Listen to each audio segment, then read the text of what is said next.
चलिए आइए हज़रत का इस्तकबाल करते हैं बिला ताख़ीर। नारे तकबीर, नारे रिसालत, औलाद गौसे आज़म, खलीफा हुज़ूर अमीन मिल्लत, खलीफा हुज़ूर अमीन मिल्लत, नारे तकबीर, नारे रिसालत।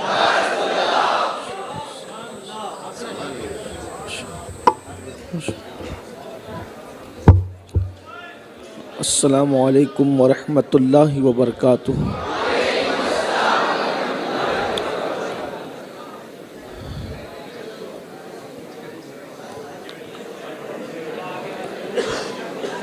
लोग चेक करके देख रहे हैं, खड़े हो जाओ ना, लोग चेक कर देखो, कोई मसला नहीं, कोई मसला नहीं।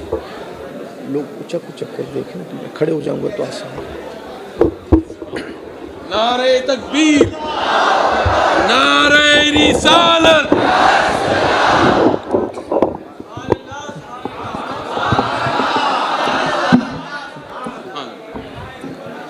अल्हम्दुलिल्लाहि रब्बिल आलमीन वल आक़िबतु लिल मुत्तक़ीन वस्सलातु वस्सलामु अला सय्यिदिल अंबियाइ वल मुरसलीन व अला आलिहि व अस्हाबिहि तय्यिबीन अत्ताहिरीन, अम्मा बअद, फ़अऊज़ु बिल्लाहि मिनश शैतानिर रजीम, बिस्मिल्लाहिर रहमानिर रहीम। अला इन्ना औलिया अल्लाहि ला खौफुन अलैहिम वला हुम यहज़नून अल्लज़ीना आमनू व कानू यत्तक़ून। सदक़ल्लाहुल अज़ीम।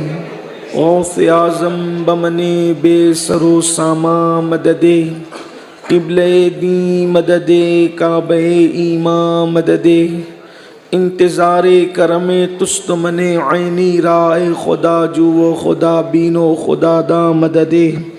बगिरदा बे बला उफ्तादा कश्ती, ज़ईफ़ानो शकिस्ता रात पुश्ती, बहक के ख्वाजे उस्मान हारून, मदद कुन या मोइनुद्दीन चिश्ती, मदद कुन या मोइनुद्दीन चिश्ती, मदद कुन या मोइनुद्दीन चिश्ती। सल्लल्लाहु तआला अलैहि वसल्लम। वाह क्या मर्तबा ए गौस है बाला तेरा, वाह क्या मर्तबा ए गौस है बाला तेरा, ऊंचे ऊंचों के सरों से कदम आला तेरा, सर भला क्या कोई जाने के है कैसा तेरा, औलिया मलते हैं आँखें वो है तलवा तेरा, और शुक्र के जोश में जो हैं वो तुझे क्या जाने, शुक्र के जोश में जो हैं वो तुझे क्या जाने, खिज़्र के होश से पूछे कोई रुतबा तेरा, नबवी ज़िल अलवी बुर्ज बतूली मंजिल, हसनी चांद हुसैनी है उजाला तेरा, नबवी मिह अलवी फसल बतूली गुलशन, हसनी फूल हुसैनी है महकना तेरा। क्यों ना कासिम हो कि तू इब्ने अबुल कासिम है, क्यों ना कादिर हो के मुख्तार है बाबा तेरा, तू हुसैनी हसनी क्यों ना मुहियुद्दीन हो, ए खिज़र मजमे बहरैन है चश्मा तेरा, और इब्ने ज़हरा को मुबारक हो अरूसे कुदरत, हम कादरी पाएँ तसद्दुक मेरे दूल्हा तेरा, जान तो जाते ही जाएगी क़यामत ये है, अब यहाँ मरने पे ठहरा है नज़ारा तेरा, सारे अक़ताबे जहाँ करते हैं काबे का तवाफ़, काबा करता है तवाफ़े दरे वाला तेरा, और तू घटाए से किसी के न घटा है न घटे, जब बढ़ाए तुझे अल्लाह ताला तेरा, राज किस शहर में करते नहीं तेरे खुदाम, बाज किस नहर से लेता नहीं दरिया तेरा, और वरफ़अना लका ज़िक्रक का है साया तुझ पर, जिक्र ऊंचा है तेरा बोल है बाला तेरा, और है रज़ा यूं न भी लग तू नहीं जय्यत तो न हो, जय्यदे सैयदे हर दैर है मौला तेरा। सुभान अल्लाह। और मुझको रुस्वा भी अगर कोई कहेगा तो यूं ही, हाँ वही ना वो रजा बंदे रुस्वा तेरा। फख्र आका में रजा और भी एक नज़्मे रफ़ी, चल लिखा लाए सना खानों में चेहरा तेरा। सुभान अल्लाह। आज की ये महफिल कुतुबुल अक़ताब, गौसुल अगवास, गयासुल कौनैन, महबूब सुबहानी, कुतुब रब्बानी, सैयदना शेख अब्दुल कादिर जिलानी, हसनी हुसैनी, सरकार बगदाद, सरकार गौसे आज़म रदी अल्लाह ताला की याद में इनेकात पजीर है।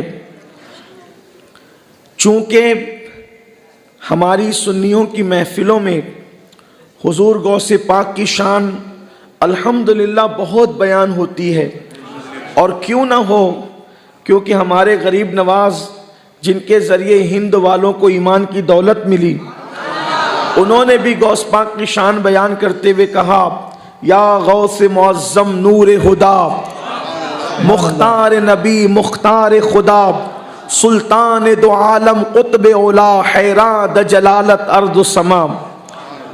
तो उन्वानात सरकार गौसियत माप पर बहुत सारे हैं, मगर इस गौसे पाक के उन्वान को आपने इस्लाह मुआशरा से भी जोड़ा है, तो ये कोशिश होगी कि हुजूर गौसे पाक रदी अल्लाह ताला अन्हु की ज़िंदगी का एक खूबसूरत गोशा कि अल्लाह ने आपको मुहियुद्दीन बनाया। सुभान अल्लाह। और आप खुद फरमाते हैं, अनल जीली मुहियुद्दीन इस्मी, कि मैं जीलान का रहने वाला हूँ और मेरा नाम मुहियुद्दीन है। 1450 साल की पूरी तारीख में एक से एक वली दुनिया में तशरीफ लाए, किसी को कोई लक़ब मिला, किसी को कोई लक़ब मिला, लेकिन 1450 साल की पूरी तारीख आप उठा करके देख लें, मुहियुद्दीन लक़ब किसी वली को नसीब नहीं हुआ। ये सिर्फ और सिर्फ हमारे सरकार, हम कादरियों के पीर हुजूर गौसे पाक रदी अल्लाह ताला की शान है कि आपको मुहियुद्दीन कहा गया। सुभान अल्लाह। पूरी उम्मत में मुहियुद्दीन सिर्फ आपका लक़ब है, क्या बात, सुभान अल्लाह। आपके सिवा किसी को नहीं कहा। किसी बातिल फिरके ने अपनी जमात में मुनाजिर तो पैदा कर लिए, बातिल फिरकों का सिलसिला हजरत उस्मान गनी की शहादत के बाद ही से उसकी शुरुआत होने लग गई थी, और वो जरासीम फिरकाए बातिला के शुरू हो गए थे। जैसा कि हजरत सैयदना इमाम मुस्लिम ने अपनी किताब के मुकद्दमे में असहाब रसूल के हवाले से कहा कि अहले बिदअत से रिवायत लेने का मामला, तो ये शुरुआत हो गई थी, लेकिन बातिल फिरकों में वली भी कोई कहलाया न होने के बाद भी मुनाजिर शयूखुल हदीस भी लोग हुए, इल्म वाले भी कहलाए, लेकिन बल्कि मुजद्दिद भी कहला भी रहे हैं, लेकिन मुहियुद्दीन का लक़ब जब भी बोला जाता है तो वो सिर्फ गौसियत माप के लिए बोला जाता है। तो अब मैं इस पर गुफ्तगू करना चाहता हूँ कि आपको मुहियुद्दीन क्यों कहा गया और मुहियुद्दीन कहलाने की वजह क्या है, ताकि हमारे जवानों को पता चले कि ये जो बहस होती है कि गौसे पाक ने मुर्दे जिंदा किए, मैं कहता हूँ मुर्दे जिंदा तो और वली भी कर सकते हैं और वलियों ने किया भी।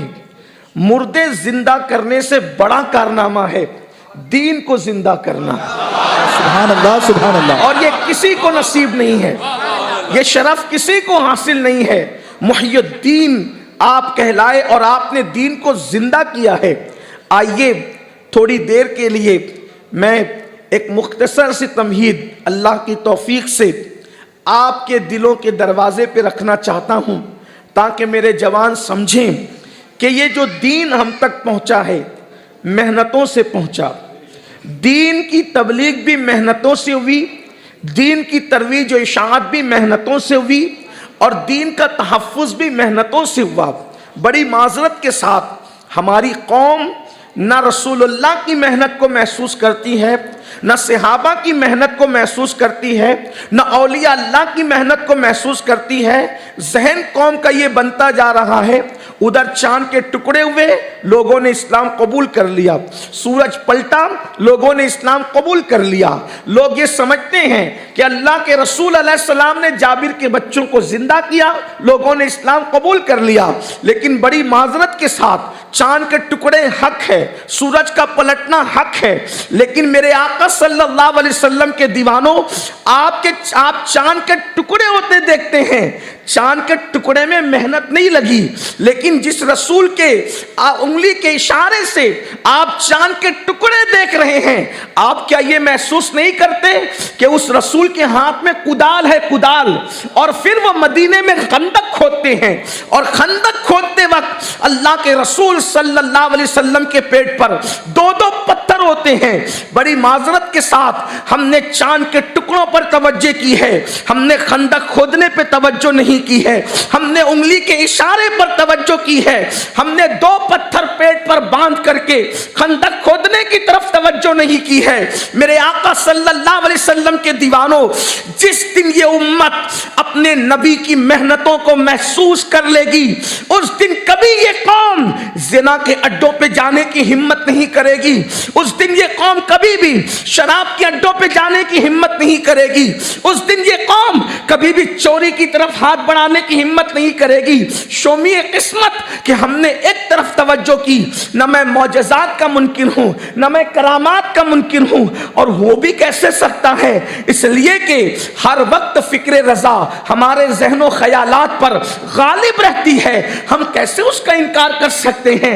मेरे प्यारे आका सल्लल्लाहु अलैहि वसल्लम के दीवानों, अल्लाह अकबर, हमारी तवज्जो सूरज के पलटाने पर तो है, मगर हमारी तवज्जो अल्लाह अकबर रसूलुल्लाह सल्लल्लाहु अलैहि वसल्लम को 3 साल तक जो शाब अबी तालिब के अंदर पूरे खानदान के साथ कैद कर दिया गया था और सोशल बाइकाट किया गया था, उसकी तरफ हमारी तवज्जो नहीं। और उसके बाद रसूलुल्लाह की मेहनतों का तस्करा किया जाए तो अल्लाह अकबर कई रातें गुजर जाएगी, लेकिन अल्लाह अकबर मुस्तफ़ा जान रहमत की मेहनतों का वो सिलसिला जो मेरे आका ने मेहनत की है, बस सिर्फ एक जुमला कह के आगे बढ़ना चाहता हूँ।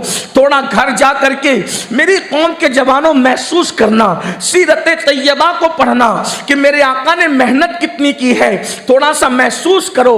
अल्लाह अकबर, जब गुनाह करने को जी चाहे तो अपने बुजुर्गों की इन मेहनतों को महसूस कर लिया करो।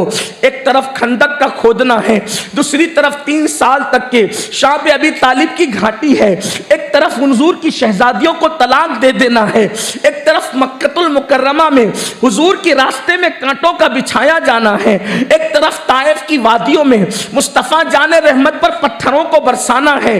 अल्लाह अकबर, आज किसी दाई दीन के साथ ये सुलूक नहीं किया जाता जो सुलूक मुस्तफ़ा जाने रहमत के साथ किया गया है। अल्लाह अकबर, एक मर्तबा उम्मुल मोमिनीन सैयदा आयशा सिद्दीक़ा रदी अल्लाह ताला अन्हा ने पूछा, या रसूल अल्लाह सल्लल्लाहु अलैहि वसल्लम, आपकी जिंदगी में 2 दिन बड़े सख्त तरीन आए हैं, उन दोनों दिनों का तस्करा मैं सुनना चाहती हूँ। एक तो उहुद का दिन था और एक तो ताइफ का दिन था, जब अल्लाह के रसूल सल्लल्लाहु अलैहि वसल्लम ने ताइफ का जिक्र किया तो मेरे आका ने फरमाया, आयशा, जब मैं ताइफ में अल्लाह के दीन की दावत को लेकर के गया, जब मैं ताइफ में अल्लाह के दीन की दावत को, कलमा ला इलाहा इल्लल्लाह की दावत को जब मैं लेकर के गया तो उन लोगों ने मुझे झुठलाया। उसी पे बस नहीं किया बल्कि 2 कतार लगाकर वो खड़े हो गए। अब जरा मेरे जवान तवज्जो करें, मेरे आका अलैहिस्सलाम के गुलाम तवज्जो करें। इश्क मुस्तफ़ा का दावा और दीन से दूरी कब तक, मोहब्बत रसूल का दावा और दीन से दूरी कब तक। लोगों को अपने बाप की मेहनतों का तो एहसास है कि मेरे बाप ने ठेला गाड़ी ढकेल करके हमारे घर को इतनी तरक्की पर पहुंचाया, बाप की मेहनतों का एहसास है, रसूल पाक की मेहनतों का एहसास कब करोगे? ये जो दीन की दौलत हमारे पास है, हमारे सीनों तक पहुंची है, उसके पीछे अल्लाह के हबीब की मेहनतें कितनी हैं, हुजूर की काविशें कितनी हैं, हुजूर की कोशिशें कितनी हैं। अल्लाह अकबर। थोड़ी देर के लिए जरा तसव्वुर तो करो, जब मैं देखता हूं हमारे जवानों को भोले भाले चेहरे लेकर ये गुनाहों के अड्डों को आबाद करते हैं, तो एहसास होता है ये कौम कब महसूस करेगी। ताइफ की वादी को थोड़ा महसूस करें। अल्लाह के हबीब फरमाते हैं, नौजवान लड़कों को ताइफ के अंदर 2 कतार बना करके खड़ा कर दिया गया और वो मुझ पर पत्थर बरसाते थे, मेरी पिंडलियों पर, मेरी पिंडलियों पर वो पत्थर मारते थे। ये जो कहा जाता है ना कि नालैन खून से भर गई, तो वो वजूद नास का तो खून था, लेकिन पिंडलियों पर पत्थर बरस रहे थे। वजूद नास पर तो वो बरसा चुके थे, लेकिन जब हुजूर निकल कर जा रहे थे तो दोनों तरफ से कतार लगी थी। हाय हाय, आज जब किसी दाइये दीन को 2 कतार से फूलों के दरमियान से गुजार कर किसी महफिल में लाया जाता है, तो उस दाई को भी एहसास होना चाहिए कि अल्लाह अकबर, यहां मैं दावत लेकर के आया हूं अल्लाह की, और मुझ पर फूल बरस रहे हैं। और एक वक्त तो वो भी था कि मेरे महबूब मुस्तफ़ा जान रहमत अल्लाह की दावत लेकर ताइफ में गए थे, तो हुजूर पे पत्थर बरस रहे थे। अल्लाह अकबर। हम फूलों की बरसात में भी अल्लाह के दीन की वो दावत ना पेश कर सके जो पत्थरों की बरसात में मुस्तफ़ा जान रहमत ने पेश फरमाया था। अल्लाह अकबर। 2 तरफ कतार हैं और पत्थर बरस रहे हैं। जो पढ़े लिखे जवान है उनसे पूछना चाहता हूं, पूरे वजूद पर अगर कहीं पर भी चोट लगे तो उतनी तकलीफ नहीं होती जितनी पिंडली पर चोट लगने पर होती है। कभी भी महसूस करना, इसलिए कि हर जगह गोश्त होता है, लेकिन पिंडलियों की हड्डी पर गोश्त ना के बराबर बहुत कम होता है। अल्लाह अल्लाह। तो वहां डायरेक्ट हड्डी पर अटैक होता है। अल्लाह के महबूब सल्लल्लाहु अलैहि वसल्लम फरमाते हैं, आयशा, जब उन्होंने मेरी पिंडलियों पे पत्थर बरसाए तो उस वक्त तकलीफ की इंतहा हुई, तो मुझसे खड़ा न रहा गया और मैं जमीन पे बैठ गया। जब मैं जमीन पे बैठ गया तो वो मेरे दोनों हाथ पकड़कर उठाते और फिर मेरी पिंडलियों पे हमला करते। इस मेहनत के बाद इस्लाम हमारे घर तक पहुंचा है। अल्लाह अकबर। उस मेहनत को जब सहाबा ने देखा, फिर सहाबा की अपनी मेहनत बद्र के मैदान में देखें, ओहद के मैदान में देखें, खंदक के मैदान में देखें, खैबर के मैदान में देखें, इसी तरीके से अल्लाह अकबर मेरे नबी के प्यारे असहाब पर वो वक्त भी आया कि जब मेरे नबी के असहाब शहीद हुए तो उनको कफन देने के लिए कपड़ा तक नसीब न हुआ, और बगैर कफन के बाज लोगों को उनके अपने कपड़ों में घास से बदन छुपा करके सुपुर्दे लहत कर दिया गया। ये सहाबा की मेहनत थी। फिर उसके बाद दौरे ताबईन है, फिर उसके बाद तबे ताबईन है, और एक खूबसूरत सिलसिला है मेहनतों का। लेकिन अल्लाह के हबीब सल्लल्लाहु अलैहि वसल्लम फरमाते हैं कि जब 5वीं सदी आएगी, जब 5वीं सदी आएगी तो 5वीं सदी में मेरी उम्मत पर एक चक्की चलेगी।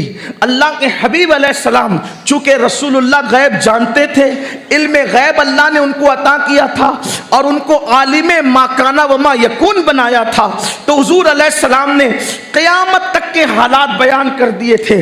बल्कि हुजूर अलैहिस्सलाम की हथेली में ऐसी किताब अल्लाह ने दी थी, खुद आप हदीस उठाकर पढ़े, सहाबा कहते हैं कि अल्लाह के रसूल अलैहिस्सलाम ने अपनी हथेली की तरफ इशारा करके कहा कि इसमें एक किताब है और इसमें जन्नतियों के नाम है, और फिर फरमाया इसमें एक किताब है जहन्नमियों के नाम है।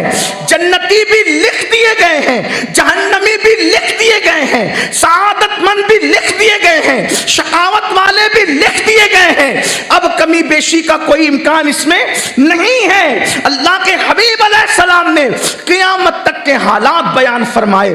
यहां तक सहाबा कहते हैं हमने जब हुजूर का फरमान सुना तो हम ये देख रहे थे, ऐसा लगता था कि जन्नती जन्नत में जा रहे हैं और जहन्नमी जहन्नम में जा रहे हैं। हुजूर आलिमे मा काना व मा यकून, अल्लाह ने अपने महबूब को जो इल्म गैब दिया था उसकी बुनियाद पर मेरे नबी सल्लल्लाहु अलैहि वसल्लम ने क़यामत तक के हालात बयान फरमा दिए। तो उसमें से एक ये भी फरमाया कि 5वीं सदी में मेरी उम्मत पर एक चक्की चलेगी। उस वक्त अगर मेरी उम्मत महफूज हो गई तो फिर संभल जाएगी। अल्लाह अकबर। और वही 5वीं सदी हुजूर गौसे पाक की सदी है, शेख अब्दुल कादिर जिलानी की सदी है। अल्लाह अकबर। अब मैं आपके सामने हुजूर गौसियत माप की कोई करामत, जिसको हम करामत समझकर बहुत ज्यादा बयान करते हैं, उसका तस्करा करने की बजाय आपकी सबसे बड़ी करामत दीन को जिंदा करना, ये आपकी सबसे बड़ी करामत है, दीन को जिंदा करना, उसका जिक्र करते हैं। गौसे पाक के दौर में हालात क्या थे देखिए। ये जो मेहनतें थी, उस मेहनत को करबला के वक्त डैमेज करने की कोशिश की गई। तो इमाम हुसैन आए सामने और आपने दीन बचाया। फिर उसके बाद तकरीबन 400 साल का अरसा बीता, उसके बाद फिर डैमेज करने की कोशिश की गई। थोड़ा सा आप अगर वो बैकग्राउंड समझे हुजूर गौसे पाक रदी अल्लाह ताला की विलादत का, मुझे महसूस होगा अगर आप ज़ौक़ के साथ सुनेंगे। यकीन जाने 4-6 करामत मुर्दा जिंदा करने की मुझे भी याद है, मैं पढ़ सकता हूँ, लेकिन मेरी गुजारिश है कि आपकी मालूमात में मैं कोई इजाफा जो वो न कर सकूँगा। आप हजरात अपने ज़ौक़ को अगर बदल कर मेरी गुफ्तगू पे तवज्जो करेंगे, अगर हो सकता है आपके सर पर से भी जाए। मेरी आदत ये है कि मैं गुफ्तगू या तकरीर को अच्छी लगाने की बजाय कोशिश हम ये करते हैं कि कौम के दरमियान वो बातें हम पेश करें अल्लाह की तौफीक से। इसमें हमारा कोई कमाल नहीं, ये बुज़ुर्गों की नज़र करम है कि मेरी कौम महसूस करे कि हम मानते किन लोगों को है, हम किन लोगों को मानते हैं। वो हस्तियाँ आपके समझ में आनी चाहिए। देखो गौस पाक की विलादत से पहले के हालात क्या थे। ज़मीन के ऊपर अब्दुल्ला इब्ने सबा नामी आदमी ने जन्नत बनाई थी, ज़मीन पे जन्नत बनाई थी। दीन को डैमेज करने की कोशिश कैसे थी। फिर आपको महसूस होगा गौस पाक मुहियुद्दीन क्यों है और गौसे पाक की शान क्या है। अल्लाह अकबर। ज़मीन पे बनी जन्नत है। सल्जुकी हुकूमत का जो है वो चिराग टिमटिमा रहा था। आप पढ़ेंगे तारीख में कि सल्जुकी हुकूमत क्या है, तो सल्जुकी हुकूमत का चिराग टिमटिमा रहा था। बादशाहों को कत्ल किया जा रहा था, वज़रा को कत्ल किया जा रहा था और ज़मीन पर जन्नत बनी थी। ये सिर्फ शद्दाद की जन्नत नहीं बनी ज़मीन पर, ये दूसरी जन्नत थी उम्मत मोहम्मदिया में जो बनाई गई थी। अब्दुल्ला बिन सबा नाम का एक जो है वो शोबदेबाज आदमी था और इसको तैयार अहले किताब ने किया था। और इस्लाम को इसलिए कि काफिर दुनिया, तवज्जो करना, काफिर दुनिया खुलकर कभी मुसलमानों के सामने नहीं आती। वजह यह है कि वो जानते हैं कि अगर हम लड़ेंगे जीत नहीं पाएंगे, क्योंकि उनकी जीत कभी हुई ही नहीं। बद्र में वो देख चुके, ओहद में वो देख चुके, खंदक में वो देख चुके, खैबर में वो देख चुके, करबला में वो देख चुके।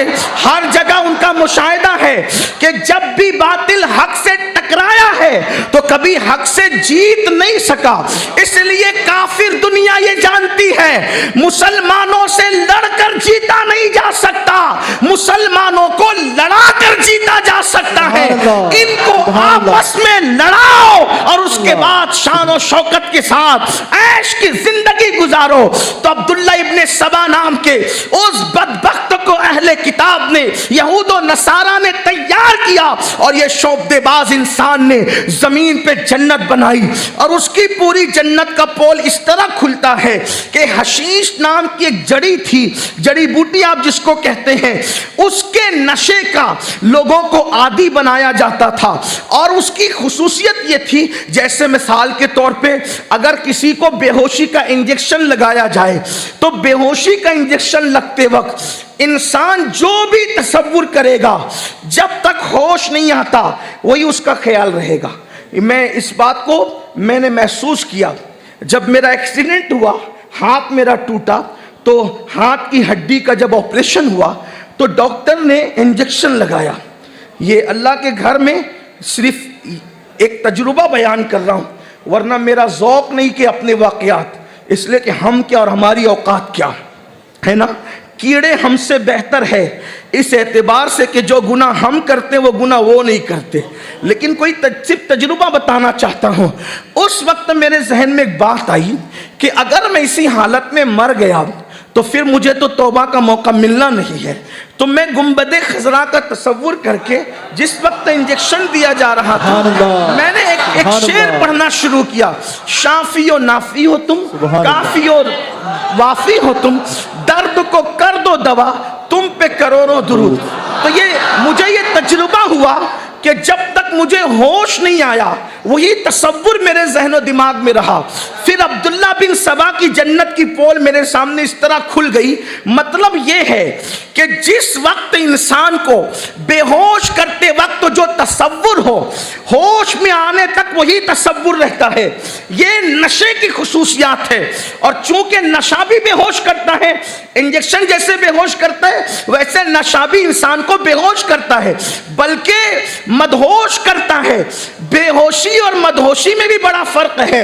बेहोश होने वाला बुराई भी नहीं कर सकता और अच्छाई भी नहीं कर सकता, लेकिन मदहोश होने वाला अच्छाई नहीं करता बल्कि बुराई करता है, इसलिए कि नशा अक्ल को ढांप लेता है। तो अल्लाह अकबर, तो जो तसव्वुर होता है शराब पीते वक्त, नशा करते वक्त, आखिरी तक जहन में जब तक वो उतर ना जाए वही जहन में होता है। मतलब ये, अगर कोई टेंशन में होगा तो वो जब तक नशा रहेगा वो टेंशन ही की बातें करता रहेगा, हंसना होगा, नशा जब तक कि उतरता नहीं। इस तरह की एक तफसील है। तो जिस वक्त उस जड़ी का नशा करवाया जाता था तो कान में हूरों का जिक्र होता था, इसी तरीके से जन्नत का जिक्र होता था, इसी तरीके से हीरे जवाहरात का जिक्र होता था। तो जब तक वो नशा कायम रहता, अब अगर बकरियां भी दिखती तो उनको हूर नजर आती, इसी तरह पत्थर भी दिखते तो उनको मोती नजर आते, गंदगी का ढेर होता तो उनको दरख्त नजर आते। ये एक उसका तरीका था। इस तरह गोया कि वो इबलीसी जन्नत थी जमीन पर। जन्नत उसको क्या कहें, उसे जन्नत का नाम दिया गया था। अल्लाह अकबर। और फिर अल्लाह अल्लाह, दूसरी साजिश ये थी कि मस्जिद में जितने उलमा थे उन उलमा को कत्ल कर दिया जाता और उनकी जगह ईसाई और यहूदी अपने लोगों को आलिम के रूप में, उन्होंने कुरान भी हिफ्ज कर रखा होता था, अरबी भी वो जानते थे, हदीस और तफसीर का इल्म भी उन्होंने सीख रखा था। कैसा प्री प्लानिंग था इस्लाम को ख़त्म करने का। मुसलमान उलमा को ख़त्म करके मस्जिदों में उनकी जगह यहूदी और ईसाई लोग आलिम बन करके खड़े रहते, जुमा का खुतबा देते। तो खुतबा जुमा के अंदर 50 बातें हुजूर की फजीलत की बयान करते और 2 बातें ऐसी डालते जिससे दिल में शक पैदा हो जाए, तो अवाम शुकूक और शुबहात का शिकार हो जाती। जैसे मिसाल के तौर पे एक बात अर्ज करूं, हुजूर गौसे पाक के दौर के हालात, जब यूं कह दिया कि अल्लाह के रसूल की तो बड़ी शान है, हुजूर अलैहिस्सलाम ने ये किया, जो भी फजीलत, मगर अगर वो 11 बीवी ना करते तो बात कुछ और होती। डाल दिया शक। दुनिया में सबसे ज्यादा आसान शक पैदा करना है।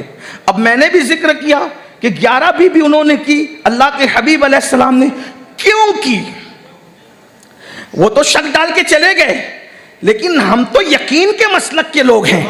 सुभान अल्लाह, सुभान अल्लाह, सुभान अल्लाह, वाह वाह। अब हुजूर ने 11 क्यों की, उसकी बेशुमार हिकमतें हैं। पहली हिकमत, अरब का दस्तूर था हिंदुस्तान पर इस्लाम के मामलात को कयास न किया करो, इसलिए कि इस्लाम सिर्फ हिंद के लिए नहीं आया, इस्लाम आफाकी मजहब है, इस्लाम पूरी कायनात का मजहब है, इस्लाम गुज़िश्ता मज़ाहिब को भी चैलेंज करता है और बाद में पैदा होने वाले मज़ाहिब को भी चैलेंज करता है। हुजूर की आमद से पहले लोग ज्यादा बीबियां रखने को फख्र समझते थे और कम बीवी रखने को ऐब समझते थे। आज के दौर पर हुजूर को कयास न करना, अपने हालात पे कयास न करना।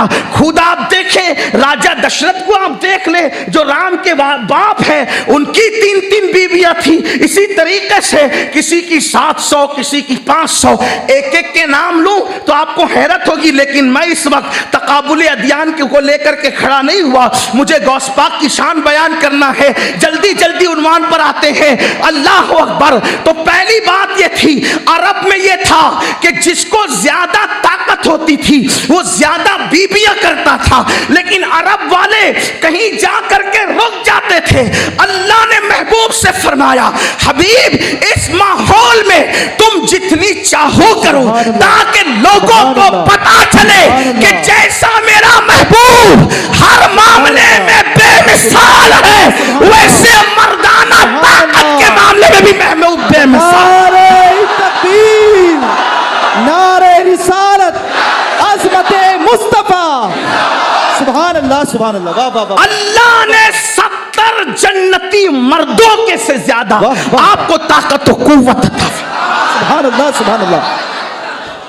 हया के पर्दे में कह दो, ताकत से ताकतवर मर्द उस रास्ते से 2 मर्तबा गुजरे तो तीसरी मर्तबा गुजरने की हिम्मत नहीं करता एक वक्त में।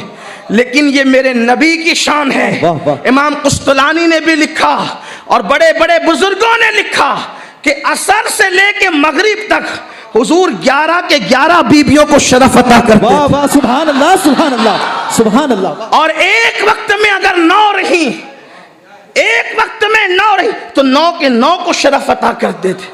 और कनीजों को जो शरफ बख्शते वो अलग।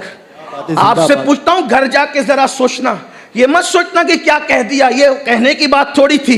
मैं कहता हूं ये शान है, ये कहने की बात। वाह वाह, जिंदाबाद, जिंदाबाद, सुभान। हाँ, ये शान है। मर्द हो ना, जरा बात गौर करना कि 11 मर्तबा उस रास्ते से गुजरने वाला। और फिर हदीस में आया है कि हर उम्मुल मोमिनीन को शराब बख्शने के बाद हुजूर ताजा गुस्ल फरमाते थे। क्या बात है, सुभान अल्लाह, क्या बात है, सुभान अल्लाह। हुजूर ताजा, एक दिन में कोई 9 बार गुस्ल का भी तो तसव्वुर करे। गुस्ल करते करते जनाब का दम निकल जाएगा। लोग कहते इस्लाम में इतनी ज्यादा क्यों है? मैंने कहा इसलिए है कि तू एक नहीं संभाल सकता, इसलिए है। सुभान अल्लाह, सुभान अल्लाह, सुभान अल्लाह। टीवी पे बैठ के डिबेट करने वालों की औकात क्या है? वो हमारी ताकत का अंदाजा करे। मुल्क संभालने का दावा करने वाले एक संभाल नहीं सके। हमारे यहाँ तो कहीं कहीं को संभाला। नारे रिसालत, ख्वाजा का हिंदुस्तान। सुभान अल्लाह, सुभान अल्लाह। वाह वाह वाह, सुभान अल्लाह, सुभान अल्लाह। जिंदाबाद, जिंदाबाद, सुभान अल्लाह, सुभान अल्लाह। लब्बैक, लब्बैक या रसूल अल्लाह। सुभान अल्लाह, सुभान अल्लाह, सुभान अल्लाह। जिंदाबाद, जिंदाबाद, सुभान अल्लाह, सुभान अल्लाह, सुभान अल्लाह। और खास बात यह है, खास बात यह, जिसकी 2 होना तो दोनों कोसती उंगलियां फोड़ फोड़ के माटी मिला हमारा हक अदा नहीं करता। क्या बात है, क्या बात है। जिसकी 2 हो, उंगलियां फोड़ फोड़ के कोसती है कि माटी मिला हमारा हक अदा नहीं करता। लेकिन ये मेरे नबी की शान है। 11 थी, 11। और सबसे छोटी उम्र की बीवी से पूछा नबी का किरदार क्या था, तो काना खुल्कुल कुरान। उनकी पूरी जिंदगी तो कुरान के अंदर। सुभान अल्लाह, नारे तकबीर, नारे रिसालत, सुभान अल्लाह, अज़मते मुस्तफा, अज़मते मुस्तफा। सुभान अल्लाह, सुभान अल्लाह। वाह वाह वाह। अरे बीवी करामत देखकर भी कहती है कि तेड़े उड़ गए थे। बीवियां होती ऐसी है, लेकिन जिसकी बीवी कह दे तेरा मिस्ल नहीं है, खुदा की कसम। सुभान अल्लाह, सुभान अल्लाह। मेरे नबी की जात, वो मेरे नबी की जात है। अगर यहां वक्त होता, अगर यहां वक्त होता तो मैं आपको बयान करता कि उम्मुल मोमिनीन सैयदा आयशा सिद्दीका के एक जुमले ने क्या बयान किया है। लेकिन गौस पाक पर पहुंचने में वक्त लगेगा, मगर बात निकल आई है तो मैं कह देता। सुभान अल्लाह, सुभान अल्लाह। कितनी बड़ी फकीहा थी, एक जुमले में कितनी बड़ी बात कही। तशरीह करो, जिंदगी खत्म हो जाएगी।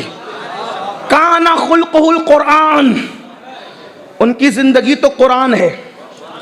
अब तवज्जे, बोलो ना, बात कर सकते हैं।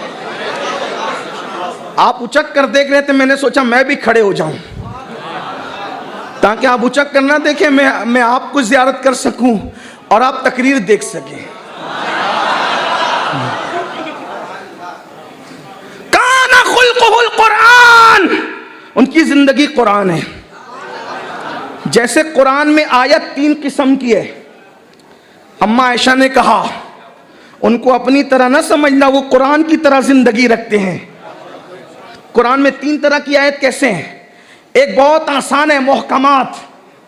दूसरी उससे मुश्किल है, मुतशाबिहात।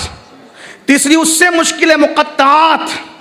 मुहकमात तो किसान भी समझ लेते हैं, ठीक, ठेला ढकेलने वाले भी समझ लेते हैं, ठीक, ये मुहकमात है। मुहकमात में जैसे अल्हम्दुलिल्लाह रब्बिल आलमीन, सारी खूबियां अल्लाह के लिए, सबके समझ में आ गई बात। दूसरी है मुतशाबिहात, इससे मुश्किल, उसमें तो उलमा भी सरगर्दा हैं। क्या मतलब हुआ, क्या मतलब हुआ? 1450 साल से दिमाग लगा रहे, क्या मतलब हुआ? मुतशाबिहात जैसे कुल्लु मन अलैहा फान व यबका वजहु रब्बिका ज़ुल जलाल वल इकराम, सब फना हो जाएंगे, वजहुल्लाह बाकी रहेगा। अब तक अकवाल हो रहे कि वजहुल्लाह से मुराद क्या है? क्या बात है ना? अब तक मुतय्यन हतमी तौर पे ना कर सके कि वजहुल्लाह से क्या मुराद है। सही है, यही तो है। लेकिन एक और आयत है जिसे हुरूफ मुक़त्तात या आयात मुक़त्तात कहते, मतलब अलीफ लाम मीम हामीम हामीम काफ हा या आइन साद अलीफ लाम रा। इसको उलमा भी समझ ना सके। एक तो इतनी मुश्किल हुई कि मानी के ताजुन में 1400 साल गुजर गए, और एक इतनी मुश्किल हुई कि उलमा, मुफस्सिरीन, औलिया सब कहने लगे हमें नहीं समझता, अल्लाह जाने, उसका रसूल जाने। हत्ता के लाने वाले जिब्रील कहने लगे मुझे नहीं मालूम, अल्लाह जाने, उसका रसूल जाने। अब समझ में आई? इसकी और तशरीह हो सकती जब बात अच्छी से समझ में आएगी। लेकिन मेरा उन्वान इस वक्त सीरत मुस्तफ़ा नहीं है, हमें पहुंचना है मुहियुद्दीन इस्मी तक। लेकिन थोड़ा सा आपका वक्त लूंगा। अल्लाहु अकबर। 3 तरह की आयतें हैं। एक ऐसी कि ठेला ढकेलने वाला भी समझ ले, किसान भी समझ ले। एक ऐसी कि उलमा भी परेशान हो जाएं, और एक ऐसी कि दुनिया बताई दे कि भाई हमें नहीं समझ में आता, अल्लाह जाने, रसूल जाने। अम्मा जान आयशा, जिन्होंने हुजूर को बहुत बारीकी से देखा, गौर से देखा, सुबह देखा, शाम देखा, रात देखा, जंग में देखा, अमन में देखा, बल्कि पैदा होते ही होश संभालते देखा, क्योंकि बेटी थी सिद्दीक की। कहती काना खुल्कुल कुरान, जैसे कुरान की आयत की 3 किस्में हैं, एक सबको समझ में आती है, एक खास को समझ में आती है, और एक किसी को समझ में नहीं आती। वैसे हुजूर की जिंदगी भी 3 तरह की है। जब बकरी का दूध दोते हैं तो सबको समझ में आते हैं, बुढ़िया का बोझ उठाते हैं तो सीरत सबको समझ में आती है, मक्के के काफिरों को माफ कर देते हैं तो सीरत सबके समझ में आती है। एक ये है कि सब समझ जाए, दूसरी उनकी सीरत का एक बाब ये है कि खवास समझे, अवाम को समझ में ना आए, जैसे इशारा करे तो चांद टुकड़े हो जाए। सुभान अल्लाह, सुभान अल्लाह। आज तक दुनिया हैरान है, लोग चांद पे जाके मगरूर, हम चांद पे जा के आए, नबी खड़े रह के टुकड़े कर गए। खास को समझ में आ रहा है, अवाम के बस की बात। साइंसदा आज तक के हैरान है कि चांद पे गए तो थे लेकिन टुकड़े का असर देखा, चांद को टूटे हुए होने का असर देखा। आज तक हैरान है ना हैरानगी। और एक उनकी जिंदगी का वो पहलू है जो किसी को समझ में नहीं आता। जिब्रील के भी दिमाग के बाहर है, जिब्रील की भी सोच के बाहर है, सिद्दीक की भी सोच के बाहर है। जैसे मुकद्दरात पे सब आजिज है, वैसे उनकी जिंदगी की एक और पहलू है, एक और रंग है। कौन सा रंग? मेरे इमाम ने उसको बहुत खूबसूरत अंदाज में बयान किया। कहते हैं थके ते रूहुल अमी के बाजू, कहा वो दामन कहा वो पहलू, रिकाब छूटी उम्मीद टूटी, निगाहे हसरत के वलवले थे। सुभान अल्लाह, सुभान अल्लाह, सुभान अल्लाह, सुभान अल्लाह, सुभान अल्लाह। आला हजरत, आला हजरत, वाह वाह वाह, सुभान अल्लाह, सुभान। ये शेर अपने ज़ौक़ के मुताबिक समझाऊं, हालांकि मैं तालिब इल्म हूं, मुझे कुछ नहीं आता, लेकिन एक समझाऊं। देखो, थकन की 3 किस्म होती है, थकन की 3 किस्म होती है। एक चलने वाला जब किसी के साथ चलता है, चलते चलते थक जाता है, लेकिन हाँफते हुए फिर भी कोशिश करता है, ठीक। दूसरा, जब और बढ़ती है थकन, चल नहीं सकता तो बड़े का दामन पकड़ लेता है और खींचते हुए चलता है उसके सहारे से।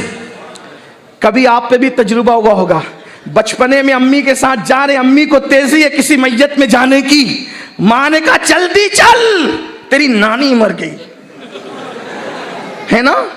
चले चले अम्मी के साथ चल नहीं पाते, फिर एक वक्त आता है अम्मी चला नहीं जाता, तो मां का पल्लू पकड़ लिया। ये थकन की दूसरी किस्म हुई, है ना। एक मंजिल वो आती है, मेरे मुन्ना मेरे बच्चे छोड़, मेरी मां की आखिरी ज़ियारत करना इंतजार हो रहा है। फिर क्या होता है, क्या होता है? बच्चे के हाथ से दामन छूटता है और वो जाती हुई मां को हसरत से देखता है। ये नहीं जा सकता तो नजरें देखती हसरत से, ये कहां जा रही है। ये थकन की तीसरी और आखिरी किस्म है। इसके बाद थकन की कोई किस्म नहीं रह जाती है। अब ठीक, जिब्रील अमीन, सुभान अल्लाह, सुभान अल्लाह, जिसकी रफ्तार ये है कि पलक के झपकते सिदरा से जमीन पे आते हैं, बल्कि पलक झपकने से पहले जमीन पे आते हैं सिदरा से, और पलक झपकने से पहले सिदरा पे जाते हैं। लगा उनकी रफ्तार का अंदाजा, लगा उनकी रफ्तार का अंदाजा। लेकिन चूंकि हलीमा की बकरी के पीछे महबूब को चलाया तो मशीयत को ख्याल था कोई अपनी तरह न समझ ले, तो एक दिन तुझे जिब्रील के साथ भी चलाएंगे ताकि दुनिया को पता चले जब बकरियों पे रहम करते हैं तो बकरियों के पीछे चलते हैं, और जब अपनी रफ्तार से जाते हैं तो जिब्रील की कैफियत पहले नंबर की थकन नहीं, दूसरे नंबर की थकन नहीं, तीसरे नंबर की थकन आ जाती है। कैसे? थके ते रूहुल अमी के बाजू, कहा वो दामन। मैंने कहा ना, तकरीर देखिए, वाह वाह वाह वाह, सुभान अल्लाह, तकरीर देखिए। लोग कहते हैं अहमद रजा से प्यार क्यों इतना है, मैंने कहा वो बात ही ऐसी करता है। तकबीर, नारे रिसालत, मसलके आला हजरत, मेराजे मुस्तफा, सीरते मुस्तफा, सुभान अल्लाह, सुभान अल्लाह, वाह वाह।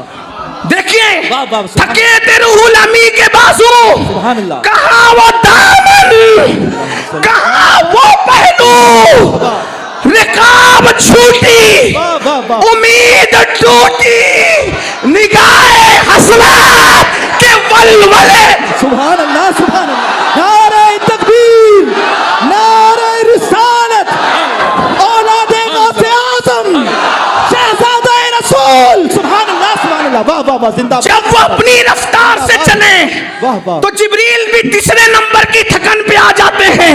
अम्मा आयशा कह रही है कि उनकी जिंदगी भी कुरान की 3 किस्म की आयतों की तरह है। कभी हलीमा की बकरी के पीछे सबको समझ में आ जाए, कभी सहाबा के आगे बाज को समझ में आए, और कभी जिब्रील के भी आगे किसी को समझ में ना आए। सुभान अल्लाह, सुभान अल्लाह, सुभान अल्लाह, सुभान अल्लाह, और उससे भी आगे, उससे भी आगे पूछते हो अर्श पे, पूछते क्या हो अर्श पे, यूं गए मुस्तफा के यूं। वाह वाह वाह भाई वाह, क्या बात है। पूछते क्या हो अर्श पे, यूं गए मुस्तफा के यूं। कैफ के पर जहां जले, कोई बताए क्या कि यूं। वाह वाह वाह, एक जिंदगी उनकी वो है, वही है अव्वल, वही है आखिर, वही है जाहिर, वही है बातिन, उसी के जलवे, उसी से मिलने, उसी से उसकी तरफ गए। जाओ सोचते रह जाओ, मुक़त्तात की तरह ना पा सकोगे। हजारों जिब्राइल उलझे हुए हैं इस गर्दे मंजिल में, न जाने किस बुलंदी पर है काशाना मोहम्मद। ये किसने कहा? बीवी ने कहा। तो बात कह रहा था, नंबर 1 कसरत से बीवियां करना फन था, करवाया। फिर उसके बाद ये कहलवाया। तीसरी बात और भी है हिकमत, लेकिन तीसरी आखिरी बात इस सुनवान की, हुजूर की जिंदगी। जब जरूरत, तवज्जो करना, हुजूर ने दूसरा, तीसरा, चौथा, पांचवा निकाह अपनी जरूरत पे नहीं किया। तवज्जो नहीं समझे? अभी समझ में आएगी। जी जी, सुभान अल्लाह सुभान अल्लाह सुभान अल्लाह। खड़े रहने दिन, इसलिए कि जगह लोग कहते हैं बैठो, अरे बिठाओगे कहाँ? वाह वाह, जब जगह ही नहीं तो कहाँ बिठाओगी? तो जबरदस्ती क्या कर रहे हो? कोई बात नहीं, खड़े रहने दो, ये कौम का जिगर है ना। सुभान अल्लाह सुभान अल्लाह। बाद में आते हैं तो सजा यही मिलती है खड़े रहने की। मैं ही सबसे आखिरी में आया हूं भाई। क्लासरूम में जो आखिर में आता है उसको खड़े ही तो रखा जाता है। तुम आखिरी में मैं ही आया हूं बहरहाल, लेकिन ये सजा नहीं है, इसमें जो मजा है ना, मजा किसे हो? सुभान अल्लाह सुभान अल्लाह। कोई बिलाल से समझे, खुबैब से पूछे। मेरे मुर्शिद इजाजत हुजूर शेखुल इस्लाम सैयद मदनी मियाँ फरमाते हैं, कोई बिलाल से पूछे, खुबैब से समझे, सजाए मोहब्बत सरकार का मजा क्या है। सुभान अल्लाह सुभान अल्लाह। उसमें जो मजा है वो मजा ही अलग है। मेरे इमाम कहते हैं, जान इश्क मुस्तफ़ा रोज फजू करे खुदा, जिसको हो दर्द का मजा नाज़े दवा उठाएगी। खड़े रहने दो, कोई बात नहीं। जितनी देर तक आपके अंदर ताकत रहेगी उतनी देर तक खड़े रहना, जितनी देर मेरे अंदर ताकत होगी उतनी देर तक हम खड़े रहेंगे, और जितनी देर तक आप में ज़ौक़ है उतनी देर तक ही आप सुनना। जब आपका ज़ौक़ ख़त्म हो जाए तो इशारा कर देना, हाथ से नहीं करना। आपकी सुभान अल्लाह बंद हो जाएगी, मैं समझूंगा कि अब आप सुभान अल्लाह सुभान अल्लाह, अब आप थक चुके हैं, आप थक चुके हैं। फिर आप बोलना बंद कर देंगे तो हम भी बोलना बंद कर देंगे। लेकिन बात है, तवज्जो करें, हुजूर ने अपनी हाजत से निकाह नहीं किया, दीन की जरूरत से निकाह किया। आसान जबान में समझाऊं, अगर साबिर को इश्क हो जाए, साबिर पाक को, तो वहां एक की भी गुंजाइश खत्म हो जाती है ना। और वो तो सरापा इश्क है। लोग आशिक है, वो सरापा इश्क है। लोग मोमिन है, वो सरापा ईमान है। लोग कारी है, वो सरापा कुरान है। लोग जिंदा है, वो सरापा हयात है। और मोजज़ा लेकर आए, वो सरापा मोजज़ा है। सुभान अल्लाह। उनकी बात अलग है। इकबाल कहते हैं, लौह भी तू, कलम भी तू, तेरा वजूद अल किताब। निगाह इश्क मस्ती में वही अव्वल, वही आखिर, वही कुरान, वही फुरकान, वही यासी, वही तौहा। अपनी जरूरत से नहीं किया, दीन की जरूरत ने करवाया। वो कहेंगे कैसे? मैंने कहा, जब तक मक्के में थे, मां खदीजा एक थी, उनकी मौजूदगी में दूसरा निकाह नहीं किया, क्योंकि जरूरत न थी, नहीं किया। देख लो, कुछ लोग ये भी कहते हैं, हजरत सरकार ने किया ना, हम भी करेंगे। मैंने कहा, किया तो थोड़ा इंसाफ भी कर, वरना ये भी सुन्नत है कि पहली की मोहब्बत इस दर्जे की हो कि अब दूसरे की गुंजाइश ना हो। ये भी है एक शिक, ये भी है कि हुजूर माँ खदीजा से प्यार इतना करते थे कि उनकी मौजूदगी में दूसरा निकाह नहीं किया। देख लो उठाकर, क्यों? प्यार वो उतना था, इसलिए कि प्यार में दुई नहीं, इश्क में दुई नहीं है ना। बातिल दुई पसंद है, हक ला शरीक है। ठीक, जहां हक्कानियत होगी वहां दुई नहीं होती। ये नहीं कहता कि मैं कोई पाबंदी लगा रहा हूं, नहीं, कुरान के खिलाफ नहीं कह रहा हूं। किसी को जरूरत हो तो मसना सुलासा व रुबा पर अमल करे, इसका तर्जुमा उलमा से पूछ लेना। इसलिए कि खवातीन भी सुन लो, तर्जुमा कर दूंगा तो कहीं ऐसा ना हो कि दोबारा इंदौर में आमद बंद हो जाए। लेकिन तर्जुमा उलमा से पूछना कमरे में कि इसका मतलब क्या है। फन के हुमा ताब लकुम मिनन निसा मसना व सुलासा व रुबा। लेकिन साथ में ये भी कहना कि फ़इन खिफ्तुम अल्ला तादिलु फवाहिदा का मतलब क्या है वो भी समझाएं। हाँ, बात ये है, जब तक मां खदीजा रही दूसरी नहीं किया, एक ही किया, एक ही के साथ रहे, एक ही के साथ रहे। लेकिन सुनो, जब मदीने मुनव्वरा गए और मदीने मुनव्वरा में चूंकि जब तक मक्के में थे कमोबेश सिर्फ 400 मुसलमान थे, जब तक मक्के में थे कमोबेश 400 मुसलमान थे। उन 400 मुसलमानों को अभी सिर्फ ईमान, ईकान, फिक्र आखिरत में पुख्ता करना था, अभी दूसरे अहकामात नहीं आए थे। लेकिन जब मदीने मुनव्वरा गए तो फिर हुक्म हुआ, महबूब अब इनको आपके पीछे चलना है। ये खाएं तो आपकी तरह, ये पहने तो आपकी तरह, ये सोए तो आपकी तरह, ये गुस्ल करे तो आपकी तरह, ये क़ज़ाए हाजत करे तो आपकी तरह, ये तबस्सुम रेज़ हो तो आपकी तरह, ये तकल्लुम करे तो आपकी तरह, ये बिस्तर पे जाए तो आपकी तरह, ये जहां जाए आपकी तरह। तो क्या हुआ, वहां 400 थे, 400 तक हर बात, कमो बेश कह रहा हूं, ज्यादा कम हो सकते हैं, कमो बेश 400 थे, उन तक हर बात पहुंचाना आसान थी। लेकिन जब मदीने मुनव्वरा गए तो 1 लाख से ज्यादा की तादाद थी। अब हर एक तक के बात पहुंचाना आसान नहीं था। अब बात इतनी थी, अल्लाह अकबर, बाहर की जिंदगी बयान करने के लिए कितने सहाबा थे? 1 लाख से ज्यादा। बाजार में ऐसे गए, ऐसे चले, ऐसे गुस्सा हुए, ऐसे मुस्कुराए, ये किया वो किया, सब कितने लोग थे? 1 लाख से ज्यादा। यानी एक बात अगर किसी से छूटी दूसरा बोल देगा। सिद्दीक से जो छुटेगी उमर बोल देंगे, उमर से जो छुटेगी उस्मान बोल देंगे, उमर से जो छुटेंगी अली बोल देंगे, अली से जो छुटेगी अबू हुरैरा बोल देंगे, अबू हुरैरा से जो छुटेंगी खालिद बोल देंगे, खालिद से जो छुटेंगी अबू उबैदा बोल देंगे, अबू उबैदा से जो छुटेंगी हजरत सईद बोल देंगे, सईद से जो छुटेंगी अनस बोल देंगे। यानी कि 1 लाख से ज्यादा थे। महबूब की कोई अदद छुटना नहीं चाहिए। इसीलिए हमें यकीन है कि मेरे महबूब की जिंदगी का एक लम्हा भी नजरों से छूटा नहीं है। सहाबा ने तबस्सुम को भी देखकर बयान किया, तकल्लुम देख के भी बयान किया, हत्ता के दाढ़ी में कितने बाल सफेद थे वो भी गिन कर सहाबा ने बयान कर दिया। सुभान अल्लाह, सुभान अल्लाह। एक का कुव्वत हाफजा कमजोर होगा, दूसरा का काम आ जाएगा, दूसरे का कमजोर होगा, तीसरा बुढ़ापे को पहुंच जाएगा, चौथा बुढ़ापे को पहुंच जाएगा, 5वां यही तो होगा। सिद्दीक अकबर 60 में पहुंचेंगे तो अभी अनस मुकम्मल जवान रहेंगे। अल्लाह अकबर, यही होगा। अनस जो है वो आगे की उम्र को पहुंचेंगे तो अब्दुल्ला इब्ने उमर का पूरा शबाब होगा। यही तो है ना। अल्लाह अकबर। तो बाहर की जिंदगी बयान करने के लिए 1 लाख से ज्यादा सहाबा थे, लेकिन घर की जिंदगी बयान करने के लिए अगर एक ही उम्मे सलमा होती, एक ही उम्मे हबीबा होती तो लोग कहते बाहर की जिंदगी पे तो अमल करेंगे, लेकिन घर के अंदर की जिंदगी पे कौन अमल करे? इसलिए कि औरत है, पता नहीं क्या भूला होगा, क्या बताया होगा, क्या छुपाया होगा।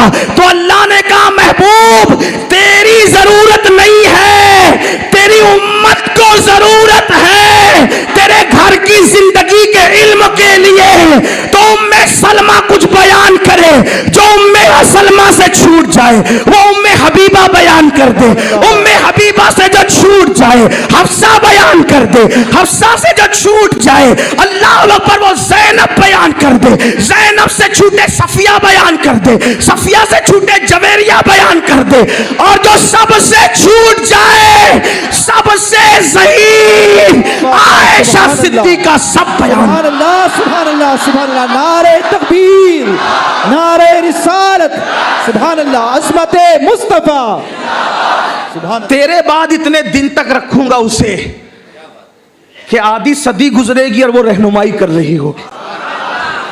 कुछ लोग कहते हैं उम्र छोटी थी, मैंने कहा कि तेरी उम्र क्यों घटती है उस पर? अल्लाह की हिकमत थी, क्योंकि अल्लाह ने उनको महबूब के बाद देर तक रखना था। उम्मत, क्योंकि उनको निकाह में लाया ही उम्मत के मफाद के लिए गया था, वरना हुजूर को जरूरत क्या थी? वो सो जाए तो मेरा जे मनामी कभी वो जागे तो खुदा से हम कलाम। एक और हिकमत बयान करके गुजरना चाहता हूं, आगे बढ़ना चाहता हूं। मक्के वाले, अरब वाले बड़े मुतासिब होते थे, तासुब था। तो हुजूर को कहा गया, महबूब सब कबीले वालों से निकाह करो, सब कबीले वालों से। बनु उमैया से करोगे ससुराली रिश्ता हो जाएगा, नफरतें खत्म होगी, मोहब्बतें जन्म ले। एक यहूदी कबीले से भी कर लो कि वो ससुराली रिश्ते में जुड़ेंगे। देखा, हजरत सफिया निकाह में आई, पूरा कबीला मुसलमान हुआ। लोग कहते हैं क्यों किया? मैंने कहा जरा उसका फायदा भी तो देख। उसका ये थी मजहबी हिकमतें, सियासी हिकमतें, समाजी हिकमतें, ये सारी हिकमतें थी। कभी इस पे बहुत लंबी गुफ्तगू हो सकती, लेकिन उन्वान वो नहीं। तो ये वो यहूदी जो उलमा थे ना, जो मौलाना बनकर हमारे मिंबरों पे मस्जिद में लगे थे, यही बात हो रही थी। बात भूल तो नहीं की? अब बात भूले कि नहीं भूले? नहीं भूले ना, बात समझ में आ रही है ना। उन लोगों ने, ईसाइयों ने, यहूदियों ने उलमा को कत्ल करके अपने आदमी रखे। वो शक डालते थे, वो बुराई डालते थे। अच्छा, एक और बात, फिर उनकी तकरीर का उन्वान भी बड़ा अजीब होता था। ये कलर अफजल है, वो कलर अफजल नहीं, ऐसे कलर की टोपी, वैसे कलर की नहीं। यानी कौम को उलझाए रखो फुरूई मसाइल में, लायानी मामलात में। कलर टोपी का, को टोपी की साइज, टोपी की ऊंचाई, टोपी की नीचाई, ये मामला, वो मामला, वो मामला। ऐसे में कौम उलझी हुई थी। मतलब असल इशू से जहन हटाने के लिए फरा की तरफ लोगों को उलझाओ। पहले मुर्गी के पहले अंडा, ये सब बातें, और उस पर मुनाजरे, कलर पर, टोपी के कलर पे मुनाजरे, इलाके की अफजलियत पर मुनाजरे, सिलसिले की अफजलियत पे मुनाजरे, यानी कौम को उलझाए रखा। ये थे वहां के मजहबी हालात। अब सुन ले, उस दौर के जो मालदार लोग थे, अब जब उलमा शहीद हो गए तो उस दौर के जो उलमा थे, जो चंद बचे, उनको तो गिनती में नहीं थे। जो यहूदी और नसरानी आलिम बन के खड़े थे, वो तो कौम को उलझाए हुए थे ना, इख्तिलाफ उम्मत में कशिकार करके रखे थे, लड़ा रहे थे ताकि दीन से तवज्जो हटे, मजहब से तवज्जो हटे, मसलक से तवज्जो हटे। तो जब असल बात कौम तक नहीं पहुंचती थी, कौम बिगड़ गई। कितनी बिगड़ी कौम, आया है तारीख में लिखा गया है। एक एक मुसलमान ताजिर के घर में 800 लड़कियां गाने वाली और 300 लड़कियां शराब पिलाने वाली होती थी। क्योंकि उलमा जो हैं, जब तक हक बोलेंगे, खुतबा जब तक हक बोलेंगे, जब तक सच्चाई की आवाज मिंबरों मेहराब से बुलंद होगी, कौम बिगड़ नहीं सकती। कौम को हिदायत मिलेगी, नसीहत करने वाले नसीहत करेंगे, लोग बिगड़ेंगे नहीं। क्योंकि कुरान कहता है वज़क्किर फ़इन्न ज़िक्रा तनफ़उल मुमिनीन, कि मोमिनों को नसीहत करो, नसीहत मोमिनों को फायदा पहुंचाती है। अब उन्होंने मसाइल में उलझा रखा था, कौम को बांट रखा था, कौम को लड़ा रखा था, लोग एक दूसरे से मिल नहीं सकते थे, सलाम कलाम के मामलात पे पाबंदी थी, इस तरीके के सारे मामलात थे। अब तवज्जो करना, उन हालात में एक तरफ बात जन्नत बनी, दूसरी तरफ यहूद और नसारा के उलमा हमारे मिंबरों पर आ गए, तीसरी तरफ बैतुल मुकद्दस इस्लाम के हाथों से, मुसलमानों के हाथों से चला गया, चौथी तरफ सल्जूकी हुकूमत का चिराग टिमटिमाने लगा। बादशाहों के घरों में ईसाइयों की लड़कियां, बादशाहों के घरों में यहूदियों की लड़कियां बीबियां बन करके रह रही थी। देखो मंसूबा कितना खतरनाक था। यहूदी की बेटी जब किसी मुसलमान बादशाह के घर में रहेगी तो उससे जो औलाद पैदा होगी, जहनी तरबियत कौन सी होगी? यहूदियों वाली तो होगी, नसरानियों वाली तो होगी। यानी इस्लाम का बेस मुकम्मल खत्म करने का प्लान था। शराब खाने आबाद हैं, जुओं के अड्डे आबाद हैं, लायानी बातों में कौम उलझी हुई है, मुनाजरे पे मुनाजरे हो रहे हैं, मुबाहिसे पे मुबाहिसे हो रहे हैं, कौम का मुंह देख के तकरीरें हो रही है, हक कहने के लिए कोई तैयार नहीं है। बोलो ऐसे माहौल में दीन निजा के आलम में था, दीन मिटने वाला था। उस वक्त में अल्लाह ने, जब वो चक्की चल रही थी दीन पर, अल्लाह अकबर, हसनी हुसैनी गुलिस्ता में एक फूल खिलाया, उसी को दुनिया शेख अब्दुल कादिर जिलानी के नाम से। जब अंधेरा अंधेरा घटा टोप होता है उतने ही बड़े चिराग की जरूरत पड़ती है। इसलिए कि अंधेरा जितना ज्यादा होगा चिराग उतना बड़ा लाना पड़ेगा, गुमराही जितनी ज्यादा होगी मुकाबिल में उतना मजबूत लाना पड़ेगा। यही तो तरीका है। अल्लाह अकबर। अब तक के सब छोटे बड़े आते रहे, इस्लाह करते रहे, लेकिन जब दीन नज़ा की कैफियत में आ गया, गोया के दीन पर सकरात का आलम तारी हो गया, उस वक्त अल्लाह ने शेख अब्दुल कादिर जिलानी सैयदुल औलिया को पैदा किया। और जिस दिन गौ से पाक पैदा हुए वो तारीख थी शाबान की आखिरी तारीख, और दूसरी सुबह से आपने रोजा रखना शुरू कर दिया। सुभान अल्लाह। नारे तकबीर, नारे रिसालत, सुल्तानुल औलिया। सुभान अल्लाह, सुभान। ऐसे माहौल में मां के पेट से करामतों का ज़ुहूर हुआ। गौस पाक की अम्मी कहती है जब अब्दुल कादिर मेरे पेट में थे छींक आती थी, मैं कहती थी अल्हम्दुलिल्लाह, तो वो पेट से आवाज देते थे यरहमुकिल्लाह। करामतों का ज़ुहूर मां के पेट से। फिर गौस पाक पैदा हुए, बचपना बेगुबार, 18 साल तक जीलान में रहे। 18 साल के बाद बगदाद में वहशत का माहौल, अय्याशियाँ, बुराइयाँ, जराइम, हराम, ये सब मालदार हराम खा रहे हैं। उलमा उनकी गुलामी कर रहे हैं। क्योंकि आप जानते हैं कौन लोग थे, मैंने बताया ना आपको कि कौन लोग बन गए थे। आज भी सिर्फ इशारा दिए जा रहा हूँ, आज भी मुमकिन है कोई आपके मेहराब में कोई यहूदी खड़ा हो, आपके मेहराब में कोई ईसाई खड़ा हो, पहचानने का आसान तरीका, अगर फजाइल मुस्तफ़ा खुलूस से बयान करता है समझ जाओ कि मोहम्मदी है। सुभान अल्लाह, सुभान अल्लाह। और अगर शकूक पैदा करने की कोशिश करता है तो समझ जाओ कि कहीं ना कहीं कनेक्शन। सुभान अल्लाह। मैं नहीं कहता कौन लोग हैं, मुझे नहीं मालूम कौन लोग हैं, मेरी आवाम बहुत ज्यादा समझदार है। अल्लाह अकबर। मेरा इशारा किसी की तरफ नहीं है, मेरा इशारा सिर्फ उन लोगों की तरफ है जो मुस्तफ़ा जान रहमत के बारे में शक पैदा करते हैं। हम तो अहले यकीन है।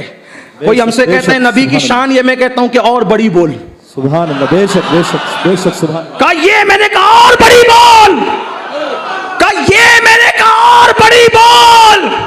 कहा क्या बड़ी बोलूं? मैंने कहा मैं तो ऐसी फिक्र का हामिल हूं कि मेरा इमाम रुकता ही नहीं और कहता है सबसे सबसे सबसे आला वो आला हमारा नबी, सबसे बाला वो आला हमारा नबी, अपने मौला का प्यारा हमारा नबी, दोनों आलम का दूल्हा हमारा नबी, खल्क से औलिया, औलिया से रसूल और रसूलों से आला हमारा नबी। सारे अच्छों में अच्छा समझिए जिसे, है उस अच्छे से अच्छा हमारा नबी। सारे ऊंचों में ऊंचा समझिए जिसे, है उस ऊंचे से ऊंचा हमारा नबी। कौन देता है? देने को मुंह चाहिए, देने वाला है सच्चा हमारा। सुभान अल्लाह। नारे तकबीर, नारे रिसालत, मसलक आला हजरत, इश्क मोहब्बत, इश्क मोहब्बत। कोई हद है उनके उरूज की, बला गल ओला पे कमाल। सुभान अल्लाह, सुभान अल्लाह। वाह वाह वाह। सुभान अल्लाह, सुभान अल्लाह।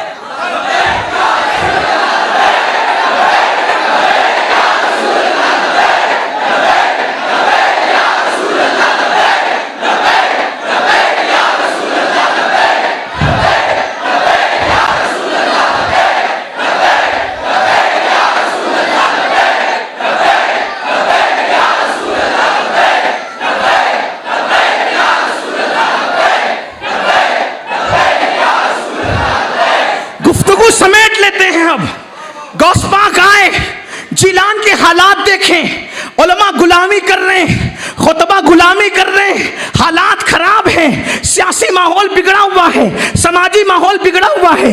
एक एक घर में 800-800 लड़कियां लड़कियां गाने वाली, 300-300 लड़कियां शराब पिलाने वाली, अल्लाह अकबर, चापलूसियां हो रही है, महफिलें देख करके उन्वान चूस किए जा रहे हैं। सरकार बगदाद हुजूर गौसे पाक इस कदर जो है वो तकलीफ और अफसुर्दगी में थे, आपने सोचा बगदाद छोड़ दूंगा, मैं बगदाद की इस गंदगी वाली फिजा में रह नहीं सकता, बगदाद छोड़ दूंगा। पूरी तैयारी की, बिस्तर बोरिया बांधा, और जब बगदाद से जाने लगे तो कहा अब्दुल कादिर, तुम बगदाद से जाने के लिए नहीं हो, तुम्हें तो पैदा ही इसीलिए किया है। सुभान अल्लाह, सुभान अल्लाह। तुम्हें माहौल बदलना है, तुम्हें इनकलाब लाना है। अल्लाह अकबर। कई बरस हुए तकरीरें नहीं करते थे, क्यों? इसलिए कि तकरीरों का मिजाज ही था, फलसफा बोला जा रहा था, किस्से बोले जा रहे थे, लायानी बातें हो रही थी। गौस पाक ने कहा जो कौम इसकी आदि हो फलसफे की, अनाप शनाफ की, वो मेरी क्या सुनेगी? नहीं करते थे तकरीर। एक दिन हुजूर आए। अच्छा ये कौन कह रहे पता है? हुजूर आए। मैं नहीं कह रहा हूं, मेरी औकात ही क्या है। गौस पाक कहते हैं हुजूर आए, गौस पाक कहते हैं हुजूर। लेकिन आप उठाकर किताबें देखें, गौस पाक ने उसमें ख्वाब या बेदारी का जिक्र नहीं किया है। तो मेरा विजदान कहता है अगर ख्वाब देखते तो कहते कि ख्वाब में आए, लेकिन क्या फरमाया? हुजूर आए और अली ये मुर्तजा मेरे बाबा को भी साथ लाए। पता चला लोग कहते शेख अब्दुल कादिर रफ़ैदैन करते थे, रफ़ैदैन करते थे। मैंने कहा शौक से कर रफ़ैदैन, लेकिन ये भी तो मान रफ़ैदैन वाले के हुजूर आए। अगर इस अकीदे के साथ करता है शाफई बन के, तो मुझे इख्तिलाफ क्या है? मुझे क्या तकलीफ है रफ़ैदैन से? मुझे क्या तकलीफ है? हम तो उसे सुन्नत मानते हैं, अगरचे मनसूख मानते हैं हनफी होने की वजह से, मगर सुन्नत मानते। कर ले, लेकिन तुझे मानना पड़ेगा कि वो जिंदा है, वल्लाह वो जिंदा है। भाई जो मर जाएगा उसने कब आना है? उसने कब आना है? जो जिंदा होगा वही तो आएगा। कौन कह रहे? गौस पाक कह रहे। और गौस पाक की जिंदगी की सबसे मुस्तनद किताब से मैं बात कर रहा हूं। कौन सी किताब है? बहजतुल असरार शरीफ। अल्लामा शतनूफी से पढ़ रहा हूं, उसका मफहूम पढ़ रहा हूं, लेकिन अपने ज़ौक़ से। लोग कहते हैं आप अपने ज़ौक़ की बात क्यों करते हैं? मैंने कहा जो किताब में लिखा है वही पढ़ के सुना दूं तो बहजतुल असरार नहीं दे दूं आपके हाथ में?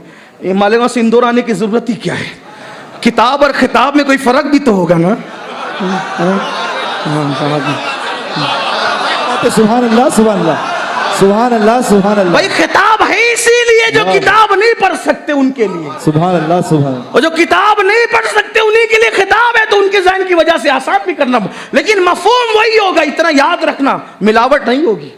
मफहूम वही होगा। किसी भी जाविये से नाप लेना जाके, हाँ मेरे नाना, गौस पाक कहते हैं मेरे नाना मुस्तफ़ा जान रहमत आए और मेरे दादा को साथ लेकर आए, और मैं अब्दुल कादिर तुम खिताब क्यों नहीं करते? कहा हुजूर देख रहे माहौल, ये अरबी लोग सब जबानदानी का दावा इनको। मैं अजमी गिलान के रहने वाले थे ना, वो तो जिलान अरबी में बोलते हैं, तो वो गिलान गाफ से ना गिलान, और वो गिलान इसलिए है कि वो ईरान का है, इसलिए कि अरबी में गाफ नहीं है तो उसको जीम डाल दिया अरब वालों ने, लेकिन वो है असल नाम उसका गिलान। हाँ गिलान है वो। मैं अजमी वो अरबी। फरमाया तुम बोलो। हुजूर मैं क्या बोलूं इनके दरमियान, कहानी किस्से वालों के दरमियान, फलसफा वालों के दरमियान मैं क्या बोलूं? हुजूर ने मेरा मुंह खोलो। सुभान अल्लाह, सुभान। मुंह खोलो। मुंह खोला, 7 बार हुजूर ने अपना लुआब डाला। सुभान अल्लाह। मौला अली से कहा अली तुम भी डालो। मौला अली ने 6 मरतबा डाला। गौस पाक ने पूछा दादा? नाना ने 7 और आपने 6। फरमाया बेटा तेरे नाना नबी है ना, सुभान अल्लाह, सुभान। मैं उनका गुलाम हूं ना, 7 नहीं कर सकता ना। सुन ले आप, 7 एक है 7 और एक है 7। बात समझे? अगर 7 बार करूंगा तो 7 7 हो जाएगा। और नबी की बराबरी ईमान नहीं है। अल्लाह का महबूब कौन है, यह भी एक उन्वान है। लोग कहते 73 फिरके मौलाना, अल्लाह का महबूब कौन? मैंने कहा कुरान में पूछ, कुरान से पूछ। कहा कौन है अल्लाह का महबूब? कुरान कहते हैं कुल इन कुंतुम तुहिब्बून अल्लाह फत्तबिऊनी युहिब्बुकुमुल्लाह। ए महबूब आप फरमा दो कि अगर तुम अल्लाह के महबूब बनना चाहते हो मेरे पीछे पीछे चलो। मेरे हर फिरका बराबरी का दावा करता है सिवाय अहले सुन्नत के। हम तो पीछे चलने की बात करते हैं। अरे नबी के पीछे तो बड़ी बात। हमारा इमाम तो ये कहता है तेरे गुलामों का नक्शे कदम है राह खुदा, वो क्या बैठ सके जो ये सुराग लेके चले। सुभान अल्लाह, सुभान अल्लाह। हम तो डायरेक्ट के पीछे चलने की हिम्मत नहीं करते। क्या बात है। हम तो डायरेक्ट भी कि जो पीछे चल चुके अब हम उनके पीछे चल रहे हैं। सुभान अल्लाह, सुभान। बेशक, जो पीछे चल चुके अब हम उनके पीछे चलने की कोशिश। इसीलिए सबने बराबरी का दावा किया, अहले सुन्नत ने कभी नहीं किया। इसीलिए महबूब है, सब मरदूद है। कुरान कह रहा है ना अल्लाह का महबूब बनने तो मेरे पीछे। हम तो पीछे ही रहे और रहेंगे। 7 बार रसूलुल्लाह ने, 6 बार मौला अली ने। अब गौस पाक कहते हैं ऐसी तकरीर मेरे मुंह में आती थी जैसे लोगों को उल्टी आती थी। उल्टी जैसे नहीं कंट्रोल होती ना, वैसे तकरीर कंट्रोल नहीं होती थी। फिर मैंने बोलना शुरू किया। अब गौसे पाक ने तसनीफ तो की बहुत मुख्तसर। असल खिदमत आपकी 2 है, एक उलमा तैयार करना, 1 लाख से ज्यादा उलमा तैयार करके दिए। और वो भी कैसे पता है? सिर्फ अहले कलम नहीं, सिर्फ अहले कलम नहीं, सिर्फ अहले कलम नहीं, बल्कि सर। आप कहें हाँ, मैं कहा हाँ।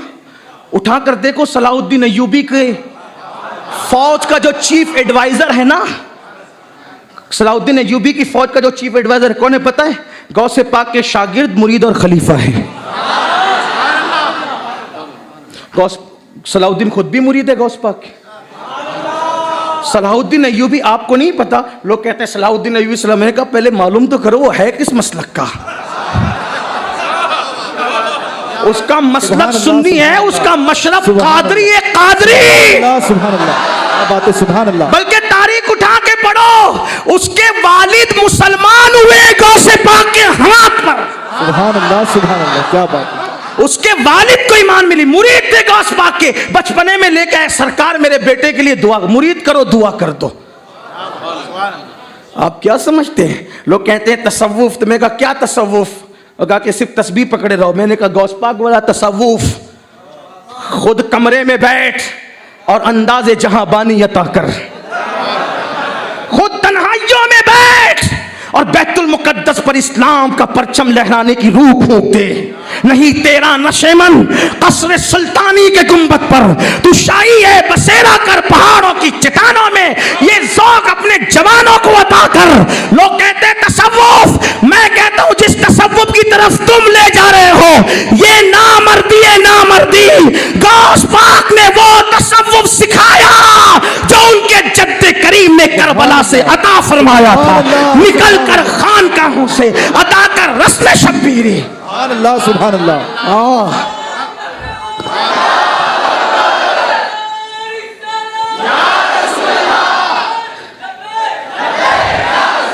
थोड़ा सा टाइम बचा ले, थोड़ा सा टाइम का। तसव्वुफ नाम है, कोई एक गाल पे मारे तो दूसरा पेश कर दो। मैंने कहा तूने नहीं पढ़ा, ये उसके लिए जो नबी का गुलाम हो, एक मारे तो दूसरा भी पेश कर। क्योंकि कुरान कहते हैं रुहमाउ बैनहुम। लेकिन कोई देखे, सुभान अल्लाह, सुभान, क्या बात है, वाह वाह। ये तसव्वुफ है, क्योंकि कुरान कहता है अशिद्दाउ अलल कुफ्फार। ये तसव्वुफ, तसव्वुफ कुरान और सुन्नत से हट के ना। जब सब मैदान से हटने लगते हैं, सूफिया मैदान में आते हैं। बहरहाल बात दूर निकलती है तो बात खत्म करते हुए अर्ज कर रहा हूं कि मुरीद किया और कहा हजरत इसके लिए दुआ कर दे। मैं लोगों को मशवरा दे रहा हूं, देता हूं, जब अल्लाह वाले आया करें ना तो अपने बच्चों को ला के दुआ कराया करो। कि सैकड़ों साल की मेहनतें वहां तक नहीं पहुंचाती जहां किसी अल्लाह वाले की दुआ पहुंचा देती। गौस पाक ने सलाहुद्दीन के सर पे हाथ रखा और सर पे हाथ रख के गले पे और गर्दन पे हाथ फेर के कहते, अल्लाह इससे इतना बड़ा काम लेगा कि क़यामत तक इसका कारनामा याद किया जाएगा। हैरत है, सर पे हाथ रख के दुआ की जाती है, सर के बाद गर्दन पे हाथ रखा जा रहा है, गले को सहलाया जा रहा है। सलाहुद्दीन अय्यूबी ने बैतुल मुकद्दस फतह किया और ऐसा बेजिगर आदमी था, हजारों के मजमे में अकेला घुस जाता था, फिर वापस भी आता था। जब बूढ़े हो गए, बिस्तर पे रूह निकलने वाली थी, किसी ने जानने वाले ने कहा, सलाहुद्दीन तूने शहादत की बड़ी कोशिशें की, तू बड़ी बड़ी जंगों में अकेला घुसा, लेकिन तेरी गर्दन को कोई तलवार काट ना सकी। सलाहुद्दीन उसकी वजह क्या थी? बैठे थे, उठ के बैठ गए, कहा ये मेरे पीर के दस्ते पाक का फैज है, जिसकी गर्दन पर गौसे पाक का हाथ हो उसकी गर्दन को तलवार काट कैसे। नारे तकबीर, नारे रिसालत, सरकार गौसे आज़म, सुभान अल्लाह, सुभान अल्लाह, सुभान अल्लाह, सुभान अल्लाह, वाह वाह, जिंदाबाद। तो बात खत्म करने लगा हूं। गौसे पाक ने कहा, जब मेरे नाना ने लुआब डाला, मेरे दादा ने लुआब डाला, तो तकरीर मेरे मुंह में ऐसी आने लगी जैसे लोगों को उल्टियां आती है। रोकने की कोशिश करता था लेकिन रोक नहीं पाता था। तो एक आपका कारनामा वो है बैतुल मुकद्दस के लिए फौज तैयार करना। 60% से ज्यादा सलाहुद्दीन अय्यूबी की फौज में गौसे पाक के तैयार करदा उलमा, खुलफा, मुरीदीन, मुतक़िदीन थे और खुद सिपह सालार भी मुरीद था। अल्लाह अकबर। और दूसरा कारनामा खिताब करके, बयान करके, इसलिए कि किताबें जिन तक नहीं पहुंचती उन तक खिताबात पहुंचते हैं, जिन तक तहरीर नहीं पहुंचती उन तक तकरीरें पहुंचती है, तकरीरें अपने बेगाने सब तक पहुंचती है। अल्लाह अकबर। आपने खिताब शुरू किया, फरमाते हैं कि जब मैंने शुरुआत की मेरे कादरी मदरसे से पूरा मदरसा भर गया। उसके बाद फरमाते हैं जब मदरसे में जगह कम पड़ी तो जामा मस्जिद चले गए, जामा मस्जिद में जगह कम पड़ी तो फिर मेरा मिंबर उठाकर ईदगाह में ले गए। फरमाते हैं 70 हजार का मजमा होता था। और गौस पाक का खिताब कैसे रहता था पता है? अल्लाह, सुभान अल्लाह। अब सुन ले इसको, ये आसान बातें लेकिन ये असल उन्वान है। कैसा किताब? हम कहते हैं प्यारे आका के प्यारे दीवानों, अजीज़ान मिल्लत इस्लामिया, प्यारे इस्लामी भाइयों, हैं रफ़ीक़ान गिरामी कद्र, हजरात गिरामी, यही सब है ना। गौस पाक कहते हैं ओ जिंदगी को उठा के देखो खुद बात, उठा के देखो खुद बात। खुतबे में हैबत वो है। शेख अब्दुल हक मुहद्दिस दहलवी, उनके खुतबात की किताब है फुतहुल गैब। ठीक, हैबत देखना, हैबत। शेख अब्दुल हक मुहद्दिस दहलवी कब के बुजुर्ग हैं? गौस पाक के पर्दा फरमाने के 500 साल के बाद पैदा हुए, लेकिन थे बड़े कादरी आदमी, बड़े कट्टर कादरी थे, बड़े मजबूत कादरी थे। और मैं तो ये कहता हूं दुनिया में है ही सब कादरी, कहीं ना कहीं से कनेक्शन है। आप कहेंगे हम चिश्ती है, मैंने कहा उसमें भी कादरियत की मिलावट है, बिल्कुल है।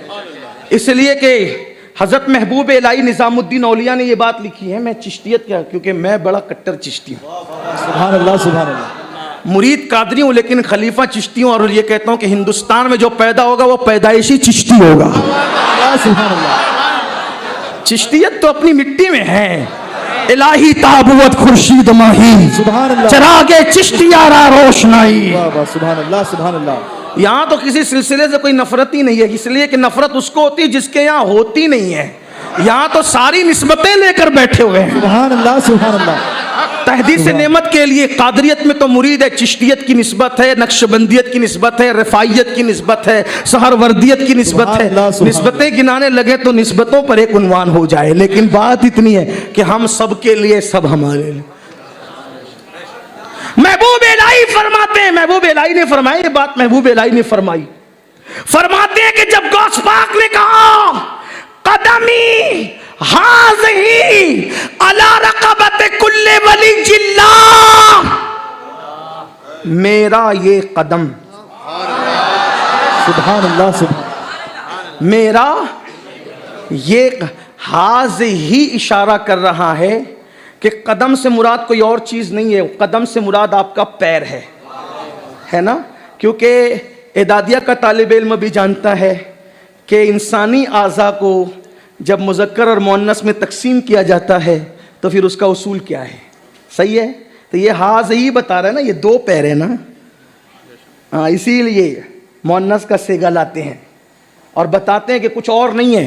कुछ लोग कहते हैं उन्होंने तो शुक्र में कहा, मैंने कहा तू शुक्र में है, उन्होंने शुक्र में नहीं कहा, उन्होंने तो अल्लाह के हुक्म से कहा। हाँ, शुक्र का मतलब आपको आसान कर दूं, यानी बेहोशी में कहा। ऐसी बातें बेहोशी में की जाती। ज़ुब्दतुल आसार में शेख मुहक्किक लिखते, कैसे कहा पता है, जिस दिन कहा उस दिन अल्लाह ने उनके दिल पे तजल्ली फरमाई। मेरी आदत नहीं कि कहूँ बोलो सुभान अल्लाह। ये सुभान अल्लाह, सुभान अल्लाह। ये सबसे मजबूत जुमला है गौस पाक की अब तक की तकरीर के लिए कि अल्लाह ने उनके दिल पे तजल्ली फरमाई। सुभान अल्लाह, सुभान अल्लाह, सुभान अल्लाह। आपने क्या मतलब तजल्ली का? मैंने कहा कुरान में पढ़, अल्लाह ने तूर पे तजल्ली की, वो जल गया।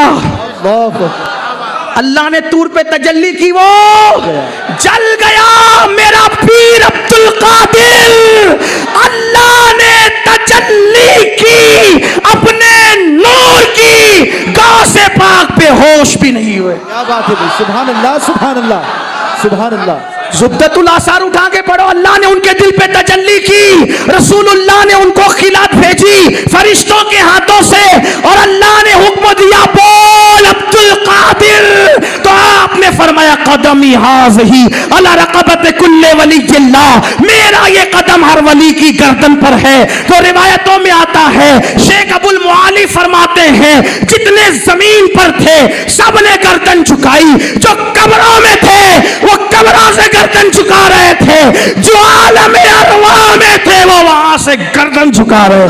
सुभान अल्लाह, सुभान अल्लाह, सुभान उफ़क़ भर गया। अल्लाह, सुभान। हज़रत निज़ामुद्दीन औलिया महबूब इलाही कहते हैं जब उन्होंने कहा मेरा ये कदम हर वली की गर्दन पे, तो हमारे मुर्शिद हज़रत गरीब नवाज ने खुरासान के गारों में जंगलों में कहा आका आपका कदम सिर्फ मेरी गर्दन पे नहीं बल अला ऐनी वो रासी, बल्कि मेरे सर पर भी और मेरी आंखों पर भी। सुभान अल्लाह, सुभान अल्लाह। तब मेरे गौस ने फरमाया कि गयासुद्दीन के शहजादे ने अदब की इंतहा कर दी, हमने उसे कयामत तक के लिए हिंदुस्तान की हुकूमत अता। नारे तकबीर, ख्वाजा का हिंदुस्तान।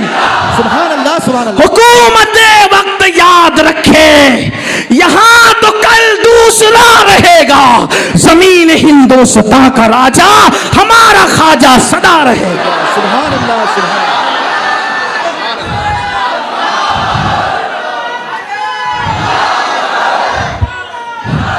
चिश्ती है उसमें फैज, रफाई है उसमें फैज, नक्शबंदी है उसमें फैज। नक्शबंदी में कैसे? हजरत शाह नक्शबंद, नक्शबंद क्यों कहते बताए? नक्श, नक्श किसको कहते हैं? इंदौर में क्या कहेंगे नक्श को? नक्श निशान। मुझे इंदौर की ज़बान नहीं मालूम, आप लोग नक्श को क्या कहते हैं? कोई चीज़ रखो तो निशान पड़ जाता है, उसको नक्श कहते हैं, है ना।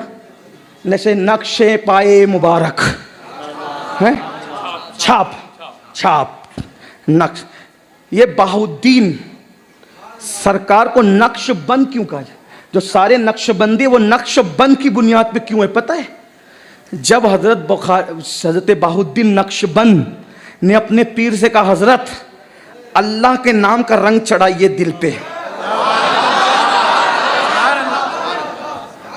आपके पीर ने चढ़ाने की कोशिश की लेकिन आप फिर भूल जाते थे, तो पीर ने गौसे पाक से कहा सरकार तवज्जो कर दें मेरे शहजादे पे, मेरे मुरीद पे। तो गौसे पाक ने अल्लाह का नाम हजरत बहाउद्दीन के दिल पे नक्श कर दिया। तो नक्शबंद तो गौस पाक की वजह से।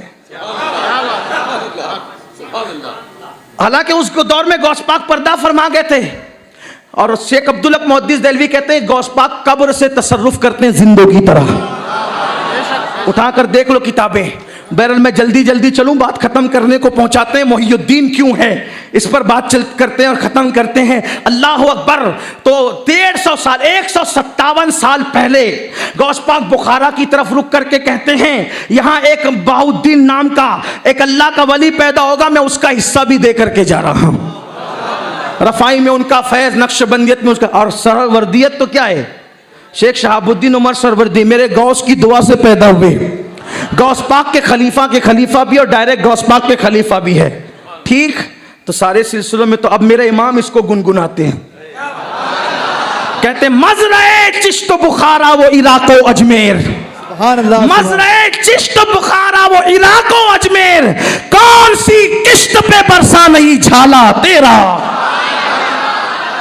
तो बात चल रही थी खुतबात की, फुतहुल गैब आपके खुतबात की किताब है।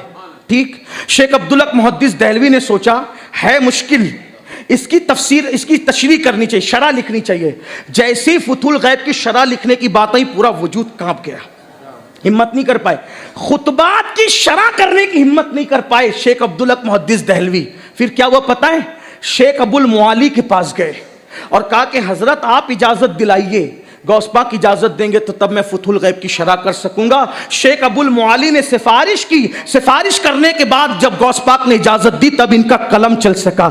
जिसके खुतबात की तशरीह अब्दुल हक मुहद्दिस देहलवी जैसी हस्ती बगैर इजाजत न कर सके, उसके खुतबे की हैबत का आलम क्या होगा। इसीलिए कहते थे ओ जिंदी को सीधे रहो, हराम मत खाओ, लोगों का खून मत चूसो, इस तरह की बात। और जब मिंबर पे खड़े होते थे तो कहते थे ओ बादशाह सीधे रहे वरना तुझे कत्ल कर दूंगा।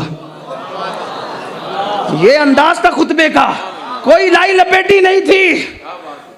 एक दिन बादशाह आया नजर, देखिए सियासी लोगों का या मालदारों का तरीका क्या होता है पता है, किसी को अपने चुंगल में करने के लिए वो तोहफे देते हैं। इसीलिए फारूक आजम ने फरमाया तोहफे आदमी देख के लिया करो, क्योंकि बास तोहफे खुफिया रिश्वत होते हैं, सब मोहब्बत से नहीं देते, कुछ गुलाम बनाने के लिए भी देते हैं। तो देने वाले का पहले चेहरा देख लो कि दे किस लिए रहा है। हाँ, इतना ज़र्फ तो आप में होना चाहिए कि गुलाम बनाने के लिए दे रहा है कि हुजूर की सुन्नत पे अमल करने के लिए दे रहा है। सबके नजराने जेब में नहीं आने चाहिए, हलाल और हराम भी देखो ना, अपना बेगाना भी देखो ना। हाँ, बादशाह नजराना लेकर आया, है हिम्मत किसी की, नाराज होते थे तो गर्दन उड़ा देते थे। गौस पाक ले जा तेरा नजराना, मैं नहीं लेता। हुजूर ले लेना, इसलिए कि थे इतने मालदार के खुद लोगों को पालते थे। हर जुमा सैकड़ों गुलाम खरीद के आजाद करते थे, और जितने गुलाम खरीद के आजाद किया सब वली हो जाते थे, सबको काम से लगा देते थे। गौस पाक के लोग क्या समझे। गौस पाक मेरे इमाम कहते शुक्र के जोश में जो है वो तुझे क्या जाने, खिजर के होश से पूछे कोई रुतबा थे। गौस पाक कोई मामूली हस्ती, मेरे जैसा आदमी बयान करेगा, मेरी औकात, जबान नाम लेने कांपती है, याद रखना। आप समझते क्या गौस पाक को। गौस पाक कहते हैं जब तक मैं नहीं चाहता मेरा नाम किसी की जबान पे आता भी नहीं। इंदौर वालों आज उन्होंने चाहा है, इसीलिए मुर्शिद का नाम जबान पे आया। अल्लाह सुभान अल्लाह। मेरे लब पे रात दिन है तेरा नाम गौसे आजम, तेरे जिक्र से बने हैं मेरे कलाम गौसे आजम। मेरे रास्ते में आके कोई मुश्किलें न ठहरी, तेरे मेरे काम आ रहा है तेरा नाम गौसे आजम। सुभान अल्लाह सुभान अल्लाह। हुजूर मुहद्दिस आजम के चौचवी कहते हैं या गौस कहते कहते हो जाते हैं गौस। उनका नाम ले लेकर लोग गौस हो गए। कोई उनका नाम तो लेकर के देखे ना। तो गौसे पाक फरमाते ले जा तेरा नजराना, मैं नहीं लेता। हुजूर ले लीजिए ना। थैली उठाई, पकड़ के निचोड़ा, उसमें खून टपक रहा। लोगों का खून चूस के ला के हराम मुझे देता है। मैं तेरी जन्नत चाहता हूं, तू मेरी जहन्नम चाहता है। अगर तेरी निस्बत रसूल का ख्याल नहीं होता, इसको इतना निचोड़ता कि तेरा महल इस खून के अंदर डूब जाता। आइंदा हिम्मत नहीं करना। ये गौस पाक थी, कुरान और सुन्नत की तरफ। वो जो जितने उलझाए हुए थे ना, सब फलसफा ये वो, सब लोग महफिलें छोड़ छोड़ के गौस पाक की तरफ। 70,000 का मजमा, और फिर उस महफिल में कभी हुजूर आ रहे हैं, कभी मूसा अलैहिस्सलाम आ रहे हैं, सुभान अल्लाह, कभी मौला अली आ रहे हैं। सुभान अल्लाह। एक दिन मूसा अलैहिस्सलाम को साथ ला के सरकार माते, मूसा देखो तुम्हारी उम्मत में है कोई ऐसा वली? सुभान अल्लाह, सुभान अल्लाह, क्या बात है, सुभान अल्लाह, सुभान अल्लाह। उठा के देखो ना बहजतुल असरार। अब बात खत्म करते हैं, एक बात अर्ज करके बात मुकम्मल करते हैं। मुहियुद्दीन कैसे हुए, इस पे बात आपको समझ में आएगी। सब लोग इधर उधर की कर रहे थे, गौस पाक कुरान की तरफ, सुन्नत की तरफ बुलाए। और आज भी आपसे कहता हूं सुन्नियों, सब की राह छोड़कर कुरान और सुन्नत की राह की तरफ आओ। टोपियों के कलर अहम नहीं है, सबसे अच्छा रंग अल्लाह का रंग है। वो रंग क्या है? सिबगतल्लाह वमन अहसन मिनल्लाहि सिबगा। अल्लाह के रंग में रंग जाओ, इससे अच्छा रंग कोई नहीं। अल्लाह का रंग क्या है? नफरतें न करो, मोहब्बत करो, जुल्म न करो, जुल्म का खात्मा करो, बदला न लो, लोगों को माफ करो, नबी के इश्क के रंग में रंगो, हुजूर के अखलाक सीखो। चांद के दुश्मनों को नबी ने माफ किया, चचा के कातिल को नबी ने माफ किया, रास्ते में कांटे बिछाने वालों को नबी ने माफ किया। तुम क्यों लड़ते हो?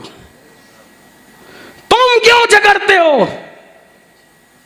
छोटी छोटी बातों पे उलझते क्यों हो? क्यों उलझ रहे हो?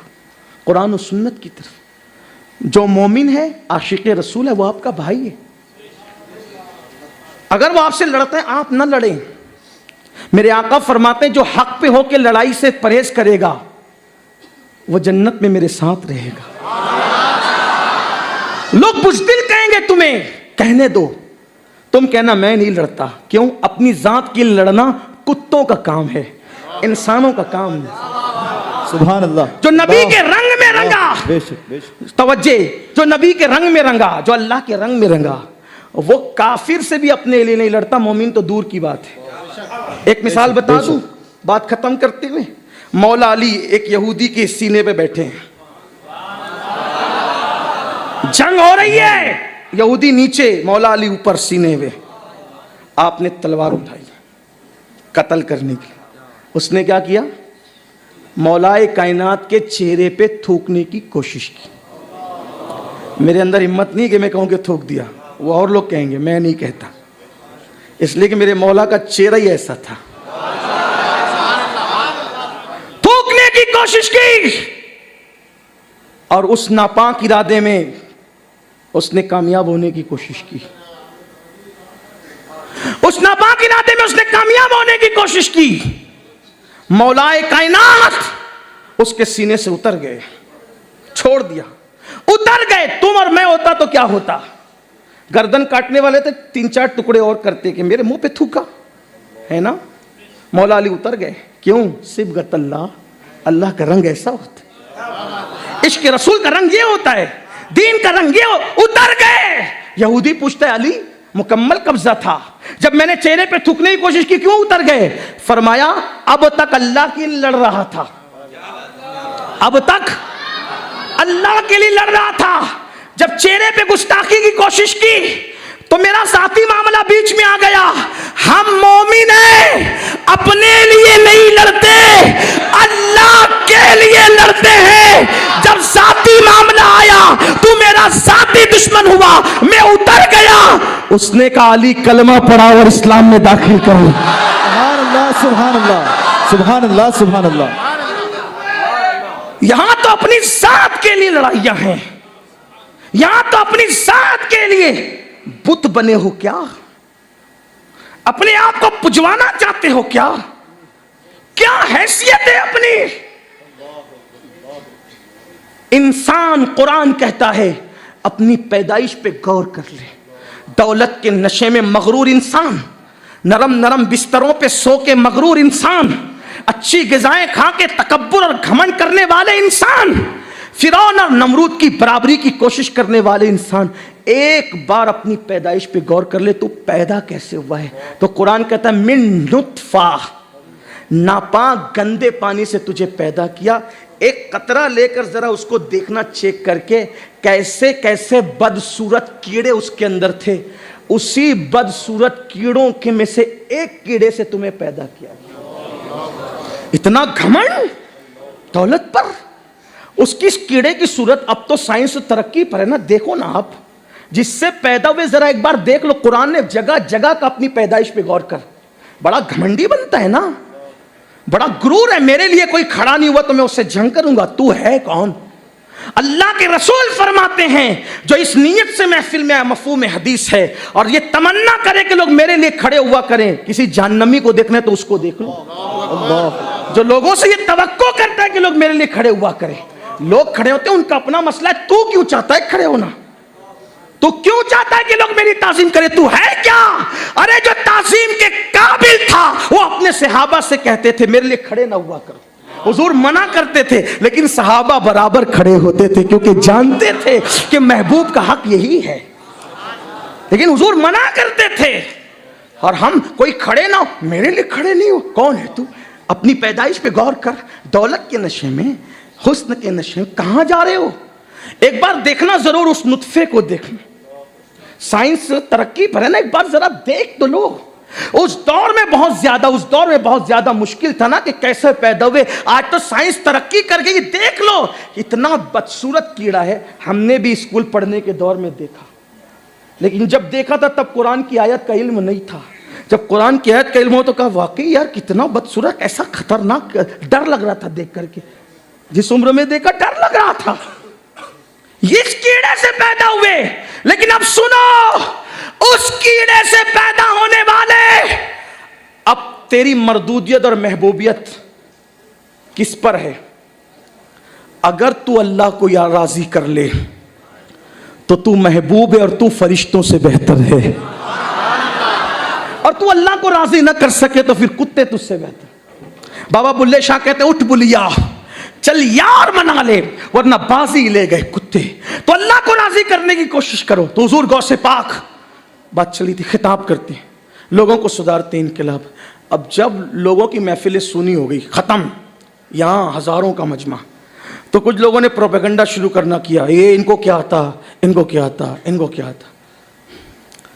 गौस पाक ने कुरान और सुन्नत की तरफ बुलाया। अच्छा, लोग उनके खिलाफ बोलते थे, वो कभी नहीं बोलते थे लोगों उठा के। गौस पाक ने कभी नहीं बोला, अपनी ज़ात के लिए लड़ना ही नहीं, इसलिए कि अपनी ज़ात मनवाने की कोशिश करना ये इंसान के लिए है ही नहीं। क्यों अपनी ज़ात मनवाने के चक्कर में हो? खुदा को मनवाओ, उसके रसूल को मनवाओ, उसके महबूबों को मनवाओ। क्यों मेहनत कर रहे हो अपने आप पर? याद रखना मेरा एक जुमला, हालांकि मैं कोई जुमला कहने काबिल नहीं, जिसको अल्लाह मनवाता है ना उसको मेहनत की जरूरत नहीं पड़ती। जो खुद से मनवाने की कोशिश करता है उसको बहुत मेहनत करनी पड़ती है, और उस रास्ते में बेचारा हलाक भी हो जाता है, लोग मानते भी नहीं उसको। देखो गौस पाक को अल्लाह ने मनवाया, गौस पाक को देखा है? बोलो, उनके देखने वालों को देखा है? उनके नाम पे इतनी देर से बैठे क्यों हो? सुभान अल्लाह, सुभान अल्लाह। मनवाया अल्लाह ने, इसको कहते हैं अल्लाह की मोहब्बत। महबूब इलाही को देख लो, गरीब नवाज को देख लो, अरे बड़ी बड़ी तहरीकें चली इनके खिलाफ, लोगों के इज्तिमात के गले फट गए बोलते बोलते न जाओ न जाओ न जाओ। तहरीकें सिमट गई, लेकिन उनके उरूस नहीं सिमटे, उनकी महफिलें नहीं सिमटी। बात बहुत याद आती है, लेकिन मैं उसी पर बात अब ख़त्म करने लगा हूँ कि कौसपा, अब उसमें दो ग्रुप थे। एक तो हसद वाले जल जल के खिलाफ में बोलते थे, और कभी कभी गलत प्रोपेगंडे का शिकार अच्छे लोग भी हो जाते हैं। ठीक, उन्हीं में एक ज़ात थी, हसद का शिकार नहीं थे, वो प्रोपेगंडे का शिकार हो गए थे।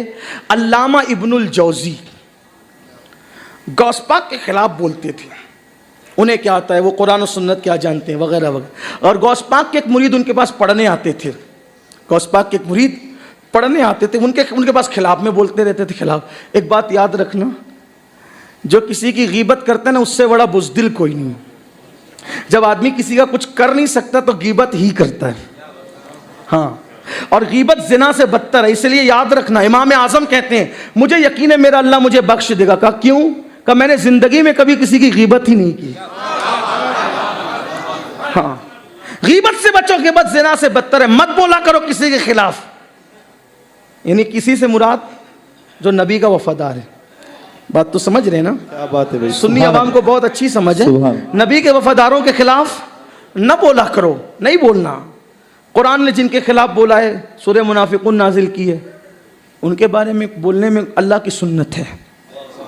सही, तब्बत यदा अल्लाह की सुन्नत है। जो नबी के खिलाफ बके फिर उसको घर तक पहुंचाना अल्लाह की सुन्नत है। सही, लेकिन जो वफादार है मुस्तफा है, उससे कहो भाई हम बुज़दिल, हम नहीं लड़ते, जा तू जो बोलना है बोल, तेरे लिए सब माफ। अच्छा, उसको माफ भी कर दो, उसको माफ कर दो। क्यों? ए अल्लाह, ये मेरी वजह से पकड़ा ना जाए, छोड़ दे इसको। हाँ हाँ, ये नहीं कि कयामत में पकड़ूंगा। अरे क्यों पकड़ेगा भाई? क्यों नुकसान उठाता है? आप कहेंगे क्यों नहीं पकड़ूं? मैंने कहा हुजूर की तरफ जाएगा कि उसको ढूंढेगा? वाह वाह वाह भाई, सुभान अल्लाह, सुभान अल्लाह, सुभान अल्लाह भाई। अरे अगर आशिक है, आशिक है, आशिक तो बोलता है मुझे कौसर भी नहीं चाहिए, मैं क्या करूं कौसर लेकर जब तेरी निगाहें मीठी मीठी मेरी तरफ। उस पे भी मैं अपने इमाम को पेश कर दूं। मेरे इमाम कहते हैं शरबत न दे, आप कहते हैं मैं पकड़ूंगा, मैं कहता हूं किसको पकड़ने की बात करता? अगर तू वफादार है तो। आशिक तो कहते हैं मुझे जन्नत से क्या लेना, मुझे कौसर से क्या लेना। कहते शरबत न दे तो करे बात लुत्फ से, ये शायद हो तो फिर किसे परवाह शकर की है। सुभान अल्लाह, सुभान अल्लाह। और बेदम शबासी बड़ी प्यारी बात कहते हैं।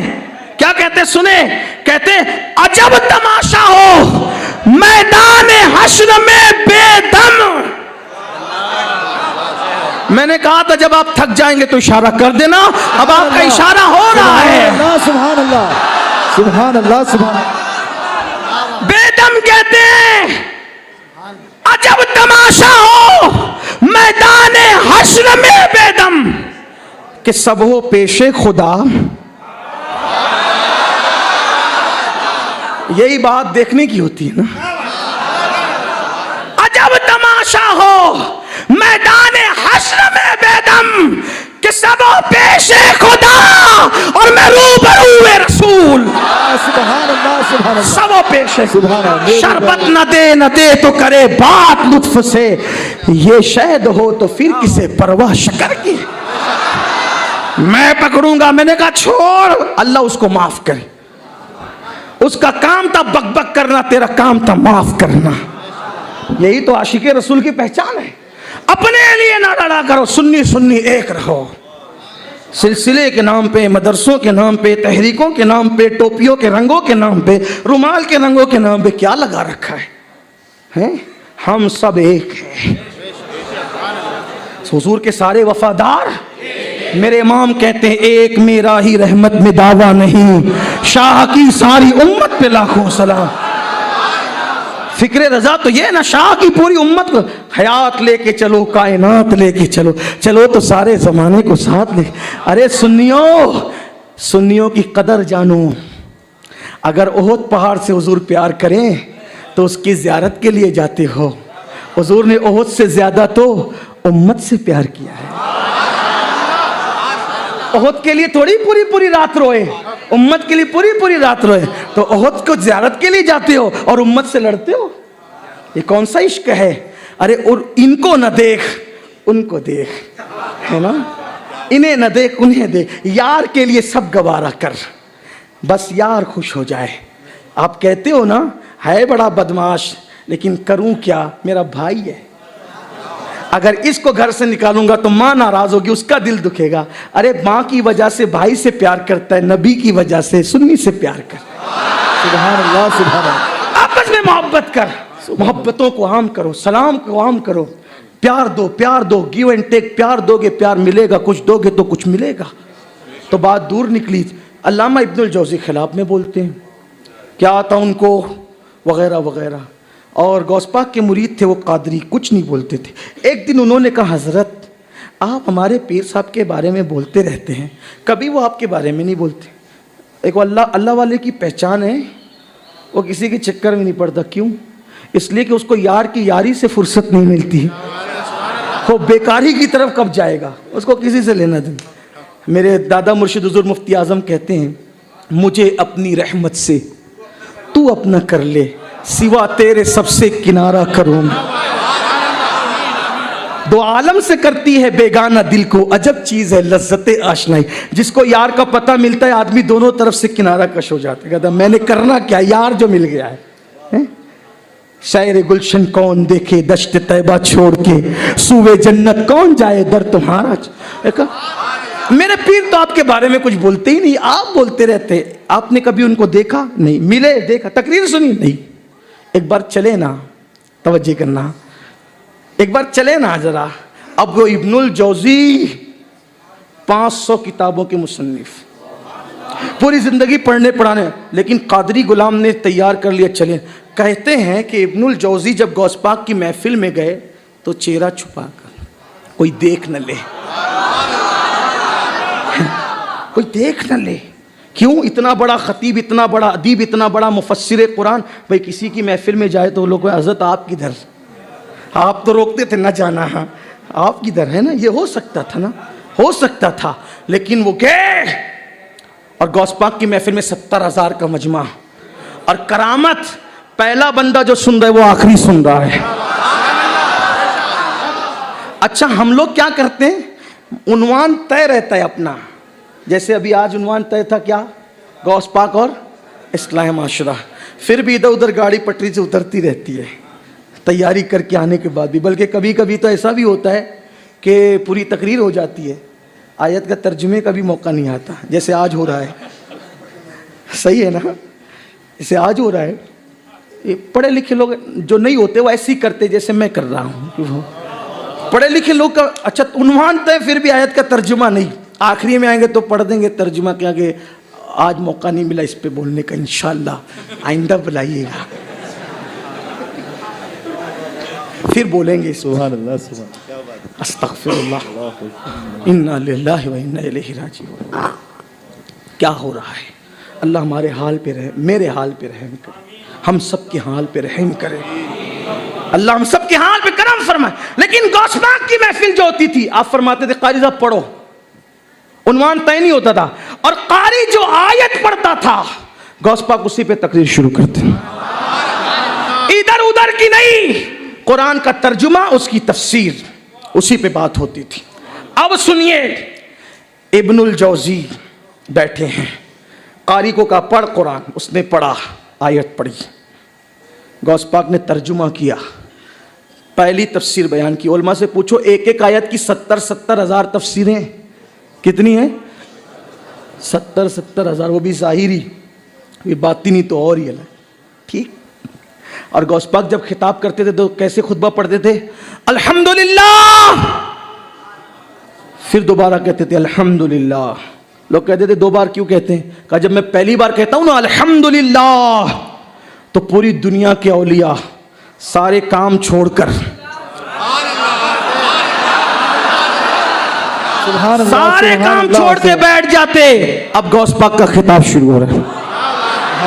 आज इंटरनेट के दौर में लोग फुदक रहे हैं, मुझे इतनी कंट्रीज में सुना जाता है, मैंने कहा इंटरनेट के जरिए सुना जाता है। मेरे मुर्शिद गौस पाक को बगैर इंटरनेट के पूरी दुनिया में औलिया किराम सुना करते।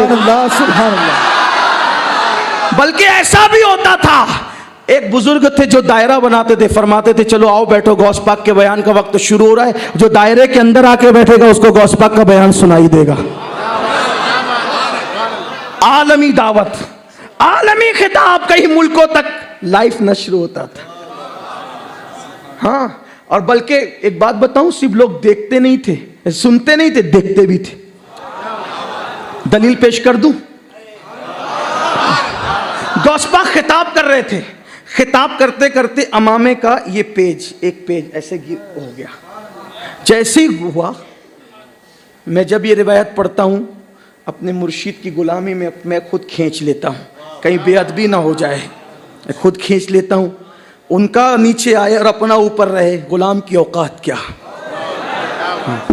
फिर चाहे तो वो बिगड़ जाए, उस और लाख बार बिगड़े, इंसान ना बिगड़े। बस अमामे के पेज बिगड़ते रहेंगे, सुधरते रहेंगे, उससे कुछ नहीं होता। दिल नहीं बिगड़ने चाहिए। अमामे का शिमला नीचे आया खुल करके, पूरी महफिल जो थी सब ने अपनी अपनी टोपियां अमामे गौस पाक के कदमों में रख दी। आपका खुल गया, हमारे सरों पे रहे, सबने कदमों में रख दिए। गौस पाक ने बराबर किया, फरमाया कि उठा लो। सबने उठा लिया, एक चादर रह गई, सबने ओढ़ लिया अपनी टोपियां वगैरह, एक चादर रह गई। सब मजमा देख रहा था। गौस पाक ने चादर उठाई, कंधे पे डाला, एक हाथ आया वो ले गया। हुजूर ये क्या? फरमाया एक शहर में एक वलिया, वो भी ये बयान सुन रही थी। जब ये खुला ना तो उस वक्त जब तुमने रखा तो उसने भी रख दिया। यानी सिर्फ सुनते नहीं थे, देखते भी थे।